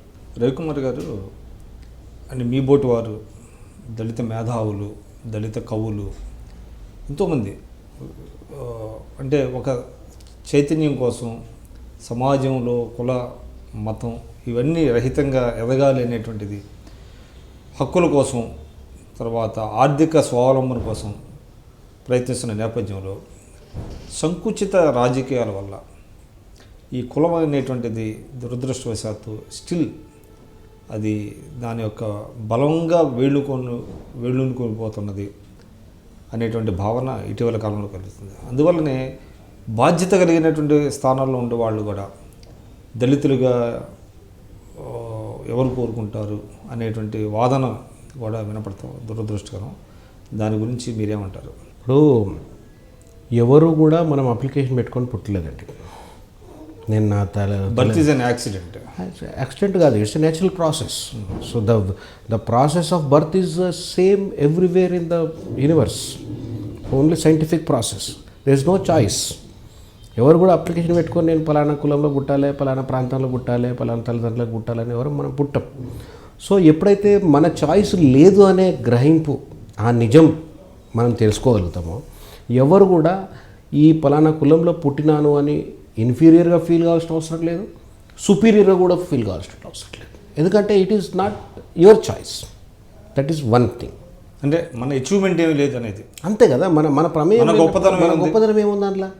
సో దాని గురించి నువ్వు పెద్ద గొప్పగా ఫీల్ కావాల్సిన అవసరం లేదు, పెద్ద డిప్రెస్డ్గా ఫీల్ కావాల్సిన అవసరం కూడా లేదు. అయితే ఒక బాధ్యత గల పౌరుడిగా ఈ దేశంలో ఉన్నటువంటి సామాజిక పరిస్థితులని, ఆర్థిక పరిస్థితులలో మార్పు తీసుకురావడమే మనం జీవితానికి అర్థం పరమార్థం ఉంది. ఈ సమాజంలో ఏదైనా చెడు ఉందనుకోండి, ఆ చెడుని మనం విస్మరించాలి, ఆ చెడు లేకుండా జాగ్రత్త పడాలి. అది భవిష్యత్ తరాలకు మనం అందించేటటువంటి దేశం. అంటే ఇప్పుడు ఈరోజు గ్లోబల్ వార్మింగ్ మనం చూస్తున్నాం. సో మనందరం కూడా ప్రకృతిని కాపాడుకోలేకపోయినాం కాబట్టి, విధ్వంసం చేసినాం కాబట్టి, దాని రిజల్ట్ మనం ఈరోజు అనుభవిస్తున్నాము. మన భవిష్యత్ తరాలకు కూడా ఒక పాస్ ఆన్ చేస్తున్నాం. అదేవిధంగా చెడును కూడా నువ్వు ఇంకా దాన్ని పాటించి, దాన్ని ఇంకా బిలీవ్ చేసి, ఇంకా భవిష్యత్ తరాలు కూడా నువ్వు ట్రాన్స్ఫర్ చేస్తానంటే నీ యొక్క జీవితానికి అసలు అర్థం పర్థం లేదు. సో అది గ్రహించాలి ప్రతి పౌరుడు కూడా. ఎప్పుడైతే సమాజంలో అంతరాలు తొలగిపోతాయో, ఎప్పుడైతే సమాజంలో ఈ యొక్క పేద గొప్ప అనేటటువంటి భావన పోతుందో, ఈ కులం గొప్పది ఆ కులం తక్కువది అనేటటువంటి భావన పోతుంది. సో అందరూ కూడా ఎక్కడ టాలెంట్ ఉన్నా వారిని మనం చైతన్యవ్వాలి. ఈరోజు చూడండి, మన దేశంలో మనం అనుకుంటాం చాలా గొప్ప సంస్కృతి మనది, చాలా గొప్ప దేశం అని అనుకుంటాం. కానీ బయట దేశాలని ఈ దేశం గురించి ఏమనుకుంటున్నాయి? ఇలా ఒలింపిక్స్ క్రీడలు జరుగుతున్నాయి, ఎన్ని గోల్డ్ మెడల్స్ నువ్వు సంపాదించుకోగలుగుతున్నావు? మరి ఇంత 120 కోట్ల మంది ప్రజానీకం ఉంది, మరి అంత ప్రజానీకంలో ఎంత రిజల్ట్స్ నువ్వు ప్రొడ్యూస్ చేయగలుగుతున్నావు? దానికి కారణాలు ఏంటి? ఎందుకంటే టాలెంట్ని మనం అన్వేషిస్తలేము, స్కౌట్ చేయాలి. ఎస్, అన్వేషించాలి. క్యూబా లాంటి దేశం, నేను క్యూబా విజిట్ చేశా. అక్కడ 6 నుంచి 8 గోల్డ్ మెడల్స్ కంపల్సరీగా వస్తాయి. ఎందుకు వస్తాయంటే అక్కడ ఒక తెగ ఉంది. ఆ తెగని అక్కడ ప్రజలు, అక్కడ ప్రభుత్వం గుర్తించింది, వీళ్ళలో శక్తి ఉంది, ఆ శక్తిని మనం ఇన్కల్కేట్ చేయాలని చెప్పి వాళ్ళని అడాప్ట్ చేసుకొని వాళ్ళకి కంప్లీట్ ప్రొఫెషనల్ ట్రైనింగ్ ఇచ్చి వాళ్ళని ఆ దేశ ప్రతినిధులుగా అక్కడ పంపించడం ద్వారా ఆ దేశానికి కీర్తి ప్రతినిధి. అదే ఈరోజు ఒక పూర్ణ, ఒక ఆదివాసికి సంబంధించినటువంటి ఒక చిన్న పాప ప్రపంచ రికార్డు సృష్టించగలిగింది. ఎందుకు? ఆమెలో ఉన్నటువంటి శక్తిని ఐడెంటిఫై చేసి ప్రోత్సహించడం వల్ల అది సాధ్యమైంది. సో ఒక ప్రవీణ్ కుమార్ లాంటి ఒక ఆఫీసర్, ఒక సొసైటీ, ఒక రెసిడెన్షియల్ స్కూల్ సొసైటీ వాళ్ళు గుర్తించారు కాబట్టి ఈరోజు ఆమె అంత స్థాయికి ఉంటుంది. సో ఆ విధంగా టాలెంట్ హంట్ జరగాలి. ఒక Ambedkar is not a product of reservation, but he was identified by his teacher who belongs to a Brahmin community. ఆయన ఒక బ్రాడ్ నేచర్తోని, ఆయనకున్న పిల్లల కంటే కూడా, ఆయన రిలేటివ్స్లో అదే కుటుంబంలో ఉన్నటువంటి విద్యార్థుల కంటే కూడా ప్రతిభ ఇతనిలో కనబడ్డది. సో ఆ ప్రతిభని గుర్తించాడు, ప్రోత్సహించాడు. ఆయనకు ఒక మాస్టర్గా మెంటరింగ్ చేశాడు కాబట్టి ఈరోజు ఒక అంబేద్కర్ లాంటి వ్యక్తులు. సో అట్లాంటి శక్తి సామర్థ్యం ఉన్న ప్రతి వ్యక్తిని మనం గుర్తించేటటువంటి మనస్తత్వం ఈ దేశ ప్రజలు. ఎందుకంటే దేశం మీద ఇక్కడ ఏమైందంటే ఈ కులం అనే దానివల్ల మనకు సోదరభావం లేకుండా పోయింది, బ్రదర్హుడ్ లేదు మనకు. దేశం నాది, ఈ దేశంలో ఎవరు సక్సెస్ అయినా నేనే సక్సెస్ అయినటువంటి ఆ సంబరము, ఆ సంతోషం లేదు. ఎవరైనా కానీ మా కులం వాడు వచ్చాడా లేదా అనేటటువంటి భావన. ఒక సక్సెస్ అయితే ఆ సక్సెస్కి కూడా కులాన్ని ఆపాదించేటటువంటి, సక్సెస్ అయితే వాళ్ళు ఫలానా ఎవరు కులం అని వీళ్ళు ఎతికే పరిస్థితి. సో ఈ యొక్క యాటిట్యూడ్ అవుతుందో ఆ యాటిట్యూడ్ చేంజ్ అనేది లేకపోవడం వల్ల ఇంకా మనం ఆశించినటువంటి ఫలితాలని మేము ప్రధానమంత్రి గారిని కలిసినప్పుడు ఒక్కటి మాట్లాడినాం, సార్ ఈ దేశంలో క్విట్ ఇండియా మూమెంట్ని ఆపండి సార్ అని. అంటే ఈ క్విట్ ఇండియా మూమెంట్ ఏంటిది అంటే, సార్ మీరు మోడీ గారిని కలిసినప్పుడు ఎవరు మీ మా డిక్కీ ప్రతినిధి. సో ఈ క్విట్ ఇండియా మూమెంట్ ఏంటంటే, సార్ ఆ క్విట్ ఇండియా మూమెంటు పరదేశస్తులన్నీ ఇక్కడ నుంచి పారదోలే కార్యక్రమం, ఉద్యమం అది క్విట్ ఇండియా. కానీ 70 సంవత్సరాల స్వాతంత్రం తర్వాత ఈ దేశంలో ఏ పౌరుడు కూడా ఈ దేశంలో ఉండాలని కోరుకుంటలేడు. అంటే బ్రెయిన్ డ్రైన్ అంటారు. బ్రెయిన్ డ్రైన్ కంప్లీట్గా ఇక్కడ నుంచి క్విట్ ఇండియా. ఈ దేశ ప్రజలే ఈ క్విట్ ఇండియా అని చెప్పి నేను ultimate destination America, Japan, Germany పోయిందంటే ఎందుకు పోతున్నాడు? ఆ దేశంలో ఆయనకు ఎవరైనా చుట్టాలు ఉన్నారా? ఆ దేశంలో ఆయనకు చెందిన కులస్తులు ఉన్నారా? ఆ దేశంలో ఆయన చెందినటువంటి రాజకీయ నాయకులు ఉన్నారా? లేరు. అయినా కానీ ఆ దేశం నాకు సేఫ్ అని కోరుకుంటున్నాడు. ఆ దేశంలో నా ప్రతిభ గుర్తింపు వస్తుంది అనేటటువంటి భావన ఉంది. అక్కడ ఆయన శక్తి వినియోగంలోకి వస్తుంది అనే భావన ఉండడం వల్లనే ఎన్నో కష్ట నష్టాల కోర్చి కూడా తల్లిదండ్రులకు దూరమై, కుటుంబ సభ్యులకు దూరమై కూడా ఆ దేశానికి పోయిపోతాడు. సో ఎందుకు ఇది జరుగుతుంది? అక్కడ సిస్టమ్స్ ఆ విధంగా ఉన్నాయి. అక్కడ వీడు ఇండియన్ అని చెప్పి వీని తొక్కేటటువంటి ప్రయత్నం అక్కడ జరగట్లేదు. వాడిని ఉన్న ప్రతిభని ఆ దేశం గుర్తిస్తుంది, ఆ దేశం వినియోగించుకుంటుంది, ఆ దేశ అభివృద్ధిలో వాడిని భాగస్వామ్యం చేస్తుంది. అటువంటి పరిస్థితి ఇక్కడ మన దగ్గర లేదు. ఎందుకంటే ఇక్కడంతా కూడా కొన్ని గుత్తాధిపత్యం, వ్యాపారం కొంతమంది కొన్ని కుటుంబాల చేతుల్లో, రాజకీయం కొన్ని కుటుంబాల చేతుల్లో. ఈ విధంగా ఉండడం వల్ల ఇంత పెద్ద దేశం ఇది, 120 కోట్ల జనాలు ఉన్నటువంటి దేశంలో వాళ్లకు ఆ యొక్క కాన్ఫిడెన్స్ని ఇక్కడ మన సిస్టమ్స్ అనేది క్రియేట్ చేయలేకపోతుంది. నేను చెప్పండి రవికుమార్ గారు, అంటే మీరు బ్రదర్హుడ్ గురించి మీరు మాట్లాడుతున్నారు. ఇప్పుడు మీరు దళితుల కోసం డిక్కీ అని ఒకటి పెట్టారు. అట్లా ప్రతి కులం వాళ్ళ కోసం కొన్ని సంస్థలు పెట్టుకొని వాళ్ళనే ప్రోత్సహించుకుంటూ వెళ్తే ఈ సమాజంలో ఫర్దర్గా ఇవి కుల భావనలు కానివ్వండి, వర్గ భావనలు కానీ పెరిగే అవకాశం ఉందంటారా? సమస్య పోయే అవకాశం అయితే ఇప్పుడు మేము చేస్తున్న పని ఏదైతుందో యాక్చువల్గా మేము చేయాల్సిన అవసరం లేదు. ఈ దేశంలో ప్రతి పౌరుడు మేము చేయాల్సిన పని చేయాలి. ఎందుకంటే ఇక్కడ పేదరికంలో ఉన్నది ఎవరు? షెడ్యూల్డ్ కులాలు, షెడ్యూల్డ్ తెగలకు సంబంధించి. రాజకీయ, ఆర్థికంగా, సామాజికంగా అణచివేయబడ్డ వాళ్ళు ఎవరు? ఈ షెడ్యూల్డ్ కులాలు, షెడ్యూల్డ్ తెగలకు సంబంధించినటువంటి. సో వేరే వాళ్ళు దాన్ని పాజిటివ్గా తీసుకొని ఇది మా బాధ్యత, వీళ్ళని కూడా మేము పైకి తీసుకురావాలని ఆలోచన వచ్చినప్పుడు మేము ఇక్కడ పెట్టుకొని మేము ఈ విధంగా చేయాల్సిన ఏ కులానికి ఆ కులం పెట్టుకుంటే బాగుంటుంది అంటారు? అట్లా నేను అనట్లేదు, కానీ అన్ని కులాల పరిస్థితి మార్జినలైజ్డ్ సెక్షన్స్. ఎస్, అన్ని కులాలకి ఇటువంటి పరిస్థితి లేదు కదా. కానీ ఆర్థికంగా ఎదిగిన వాళ్ళు కూడా కుల సంఘం పెట్టుకోవడం అంటే అది ఎంతవరకు కరెక్ట్? ఇక్కడ వీళ్ళ గురించి ప్రభుత్వము, రాజ్యాంగం, ప్రతి ఒక్కరు మాట్లాడేది వీళ్ళ అభ్యున్నతి గురించే. మరి వీళ్ళ గురించి మాట్లాడినప్పుడు వీళ్ళలో ఎంత మార్పు తీసుకురాగలిగినాం? సో ఆ చైతన్యం రావాలి. మా యాక్టివిటీని మీరు కులకోణంలో చూడడానికి అవకాశం లేదు. ఎందుకంటే నేను చేసే బాధ్యత అసలు వేరే వాళ్ళు చేయాలి. ఇప్పుడు ఈ ఇండస్ట్రియల్ అసోసియేషన్స్ ఇంతకుముందు ఉన్నాయి. మరి ఆ ఇండస్ట్రియల్ అసోసియేషన్స్లో ఏనాడైనా వీళ్ళని కూడా తీసుకురావాలనే ఆలోచన అంటే అంబేద్కర్ ఒక మాట చెప్పారంటే, నీకు ఒక ఆయుధం ఇవ్వటం కాదు, నువ్వే ఒక ఆయుధంగా తయారవ్వాలి అనేది. అదే ఇప్పుడు సెల్ఫ్ రిలయన్స్ అంటే అదే, అది దట్ ఈస్ యువర్ మోటోనా? ఎస్, అంటే సెల్ఫ్ రిలయన్స్. మేము ప్రతి దళితుడు తనంతట తానుగా ఎదగాలి, ఉద్యోగాలు అడుక్కునేటండి, ఉద్యోగాలు ఇచ్చే స్థాయికి ఎదగాలి. ఆయన ఎంత దార్శనికత అంటే 1942 సంవత్సరంలో అప్పటి వైస్రాయ్కి ఒక ఉత్తరం రాస్తాడు. Public works department government of ఇండియాలో అప్పుడు ఉండేను. అందులో 177 మంది కాంట్రాక్టర్స్ రిజిస్టర్డ్ ఉండే. 177 మంది కాంట్రాక్టర్స్లో ఒకే ఒక్క దళితుడు ఆ యొక్క 177 మందిలో ఒక్కరుగా ఉండే.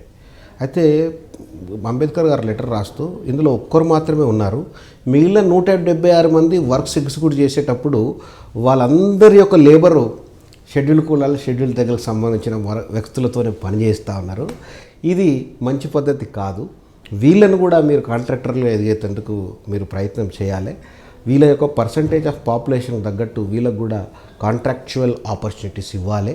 కాబట్టి మీ ప్రభుత్వం ఆ వైపుగా ఆలోచన చేయాలని చెప్పి 1942లో ఆయన ఉత్తరం రాస్తాడు.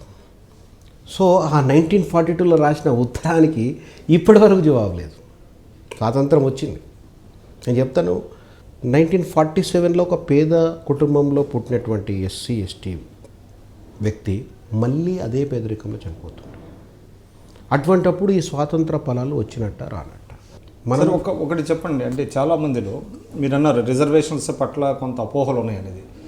అంటే ఉదాహరణకి ఒక ఐఏఎస్ అధికారి దళిత్ కావచ్చు, మళ్ళీ వాళ్ళ పిల్లలకు కూడా రిజర్వేషన్ల ఫలాలు వాళ్ళే పొందుతున్నారు. దీనివల్ల వాళ్ళు ఫోర్గో అవ్వాలి, వాళ్ళు వదిలేసేస్తే వేరే వాళ్ళకి వస్తుంది అని అంటున్నారు. కానీ అటువంటి పరిస్థితి ఎవరూ చేస్తున్నట్టు కనబడతలేదు. దాన్ని మీరు ఏ విధంగా? అందుకే దానికి మనము ఒక ఓన్లీ 1 జనరేషనే వాడుకునే విధంగా మనం మార్పు చేయాలంటారు. అంటే చట్టంలో మార్పులు చేయాలి. చట్టంలో. కానీ ఎందుకు చేయలేకపోతున్నాయి ఇన్ని సంవత్సరాల తర్వాత కూడా? ఇక గవర్నమెంట్ వాళ్ళ రీజన్స్ వాళ్ళకు ఉన్నాయి. కానీ నేను నా LLM థీసిస్లోనే రాసిన ఈ సిస్టమ్ కావాలని చెప్పి 1999లో రాశాను నేను LLM చేసేటప్పుడు. ఏంటి ఆ thesis? Only 1 generation should use రిజర్వేషన్లో. అంటే ఒక జనరేషన్కి వస్తే ఇక మిగతా వాళ్ళకి ఇవ్వాల్సిన మిగతా ఆ కుటుంబంలో ఇవ్వద్దు. అంటే బ్రదర్స్కి కూడా? నో బ్రదర్స్ డిఫరెంట్గా జనరేషన్ రారు. ఇప్పుడు మా తండ్రి గారికి 5 అన్నదమ్ములం అనుకోండి, 5 అన్నదమ్ములు వాడవచ్చు. నేను వాడిన తర్వాత మళ్ళీ నా పిల్లలు వాడడానికి అవకాశం ఉండదు. సో అటువంటి సిస్టమ్ రావాలంటే, అటువంటి సిస్టమ్ ఉంటే అప్పుడు అది సమాజంలో కింది లెవెల్ పోతుంది. అప్పుడు ఈ వర్గీకరణలు ఇవన్నీ కూడా అవసరం ఉండే. సో మీరు చెప్పండి, అంటే యాజ్ ఏ పొలిటీషియన్గా మీరు సక్సెసా ఫెయిల్యూరా? ఎంటర్ప్రీనర్గా మీరు సక్సెస్ అయ్యారు, పద్మశ్రీ అవార్డు వచ్చింది, మీరు ఎంతోమంది గైడెన్స్ ఇస్తున్నారు, అనేక ప్రోగ్రామ్స్ చేస్తున్నారు, ఎన్లైటన్మెంట్ చేస్తున్నారు. బట్ యాజ్ ఎ పొలిటీషియన్గా మీరు ఫెయిల్యూర్ అయ్యారు. నేను పదవులు అలంకరించడంలో మాత్రము ఫెయిల్ అయినానే నేను అనుకుంటాను. బట్ యాజ్ ఎ పొలిటీషియన్గా మాత్రం నేను ఫెయిల్ కాలేదు. ఎందుకంటే పదవే పరమావధిగా మాత్రం నేను రాజకీయాల్లో లేను. ఎందుకంటే నా పొలిటికల్ కెరీర్ చూసినప్పుడు మీరు నాకు టికెట్ వచ్చినా రాకున్నా, ఏ పదవి ఇచ్చినా ఇవ్వకున్నా కంటిన్యూగా పాలిటిక్స్లో ఉన్నాను. కానీ దళితుల యొక్క సామాజిక ఆర్థిక అభ్యున్నతికి రాజకీయ అధికారమే అంతిమంగా మేలు చేస్తుంది అనేటువంటిది ఒక వాదన ఉందండి. కానీ మీరు రాజకీయాలు వదిలిపెట్టి పారిశ్రామికవేత్తలుగా రూపొందండి అనేటువంటిది మీరు ఒక మోడల్ చెప్తున్నారు. అంటే మీ ఉద్దేశం రాజకీయాల్లోకి రావద్దనా? భవిష్యత్తులో అసలు ఒక దళితుడు ముఖ్యమంత్రి అయ్యే అవకాశం ఈ తెలుగు రాష్ట్రాల్లో ఉందా? గవర్నెన్స్లో ఎవరు ఉన్నారు అనేది కాదు ముఖ్యం. నేను ముందుకే చెప్పాను మీకు, వ్యక్తులు కాదు ఇక్కడ ముఖ్యం, సిస్టమ్ ముఖ్యం. డాక్టర్ అంబేద్కర్ అన్నాడు, రాజ్యాధికారం is a master key, political power is a master key అని చెప్పాడు. అయితే పొలిటికల్ పవర్ అంటే ఏంది? నిర్ణయాధికారం. ముఖ్యమంత్రి కావడం పొలిటికల్ పవర్ కాదు. ముఖ్యమంత్రి అయినా కాకుండా నీ నిర్ణయాలు, ప్రభుత్వ నిర్ణయాల్లో నీ భాగస్వామ్యం ఎంత ఉంది, నీకు నిర్ణయాధికారం ఉన్నదా లేదా, అది ఇక్కడ ప్రశ్న. సో ఒక వ్యక్తి ప్రధానమంత్రి ఇండియన్ పాలిటిక్స్ కాంటెక్స్ట్లో మీకు కీలకమైనటువంటి పదవుల్లో లేకుండా నిర్ణయాధికారం వచ్చే అవకాశం ఉందంటారా? పవర్ ఉండి దాన్ని వాడుకుంటే ఓకే, పవర్ ఉండి కూడా వాడుకోని సందర్భాలు కూడా ఉన్నాయి కదా. పవర్ ఉండి కూడా వాడుకోని సందర్భాలు ఉన్నాయి. ఎంతోమందికి మంత్రి పదవులు. రాజకీయాల్లోకి వెళ్ళమని మీరు మీ దళిత బ్రదర్కి మీరు సలహా ఇస్తారా? అంటే నేను దళితులకు సలహా ఇచ్చేది ఏంటంటే, ఏ పని చేసినా స్పెషలైజేషన్ ఉండాలని చెప్తాను. స్పెషలైజేషన్ అంటే ఇప్పుడు సపోజ్ నేను పారిశ్రామికవేత్త, నేను ఒక పారిశ్రామిక రంగంలో నేను అత్యున్నతమైన స్థానానికి పోయే ప్రయత్నం నేను చేయాలి. ఒక అడ్వకేట్ ఉన్నాడు అనుకో, ఆ అడ్వకేట్ రంగంలో ఆయన అత్యున్నతమైన స్థాయికి పోయేటటువంటి ప్రయత్నం. అట్లా ఫోకస్డ్ వర్క్ చేసి ఆల్ ఫీల్డ్స్ నుంచి ఎమర్జ్ కావాలి. కేవలం పొలిటికల్ ఫీల్డ్లోనే ఎమర్జ్ అయినంత మాత్రాన, కేవలం వ్యాపార రంగంలో ఎమర్జ్ అయినంత మాత్రాన సమాజంలో మార్పు రాదు. ఎందుకంటే మేమందరం కూడా ఒక ఐకాన్స్ కింద మారాలి. ఐకాన్స్గా మారితే ఒకటి సమాజం ఏదైతే వీళ్ళకి ప్రతిభ లేదంటుండ్రో ఆ యొక్క వాదం పోతుంది. రెండోది నెక్స్ట్ జనరేషన్ వాళ్ళకు మేము ఒక ఇన్స్పిరేషన్గా, రోల్ మోడల్స్గా మనం తయారు కావడానికి అవకాశం ఉంటుంది. అందుకే మేము developing business SC ST business leadership అంటాం. సో దళితులకు అన్ని రకాల నాయకత్వాలు ఉన్నాయి. అంటే ట్రేడ్ యూనియన్ లీడర్స్ ఉన్నారు, రాజకీయ నాయకులు ఉన్నారు, తర్వాత ఆర్టిస్టులు ఉన్నారు, రైటర్స్ ఉన్నారు, అకాడమిషియన్స్ ఉన్నారు, చాలా అన్ని రంగాల్లో ఉన్నారు. కానీ బిజినెస్ లీడర్షిప్ అనేది లేదు. సో అందుకని మేము ఈ యొక్క రంగం ఎంచుకున్నాం, దీంట్లో స్పెషలైజేషన్. సో తప్ప ఈ సంస్థ ఇంకో కార్యక్రమం చేయొద్దు అనేది మన యొక్క, అంటే ఎక్కడైనా కానీ ఒకప్పుడు మనకు జ్వరం వస్తే కంప్యూటర్ తిరిగిపోయిన రోజులు ఉన్నాయి. పరిస్థితులన్నీ మారి ఈరోజు నీకు చెవి నొప్పి అయితే చెవి డాక్టర్ దగ్గరికి పోతున్నాం, లేకపోతే కాళ్ళు నొప్పి అయితే కాళ్ళు ఆర్థోపెడిక్ సర్జన్ దగ్గర పోతున్నాం. అట్లా డిఫరెంట్ స్పెషలైజేషన్స్కి పోతున్నాం. సూపర్ స్పెషలైజేషన్స్ వచ్చినాయి. సో ఆ విధంగా యాక్టివిటీస్లో కూడా స్పెషలైజేషన్ లేకపోవడం అంటే చాలా మంచిది కాదు. సో అన్ని యాక్టివిటీస్లో స్పెషలైజ్. మీరు చెప్పిన దాని ప్రకారం దేశంలో పారిశ్రామికవేత్తల్లో కనీసం ఒక 30% ఎస్సీ పారిశ్రామికవేత్తలుగా ఎదగాలి అనేటువంటిది మన అంతిమ లక్ష్యం. అది అంటే ఉచ్చేరండి. మేము ఇప్పుడున్న టార్గెట్ ప్రకారము 2030 సంవత్సరానికి అది సాధించాలనేటువంటి ఒక లక్ష్యంగా పెట్టుకున్నాను. ఒక లక్ష్యంగా పెట్టుకున్నాను. ఆల్ ది బెస్ట్ రవికుమార్ గారు. Thank you sir. Thank you.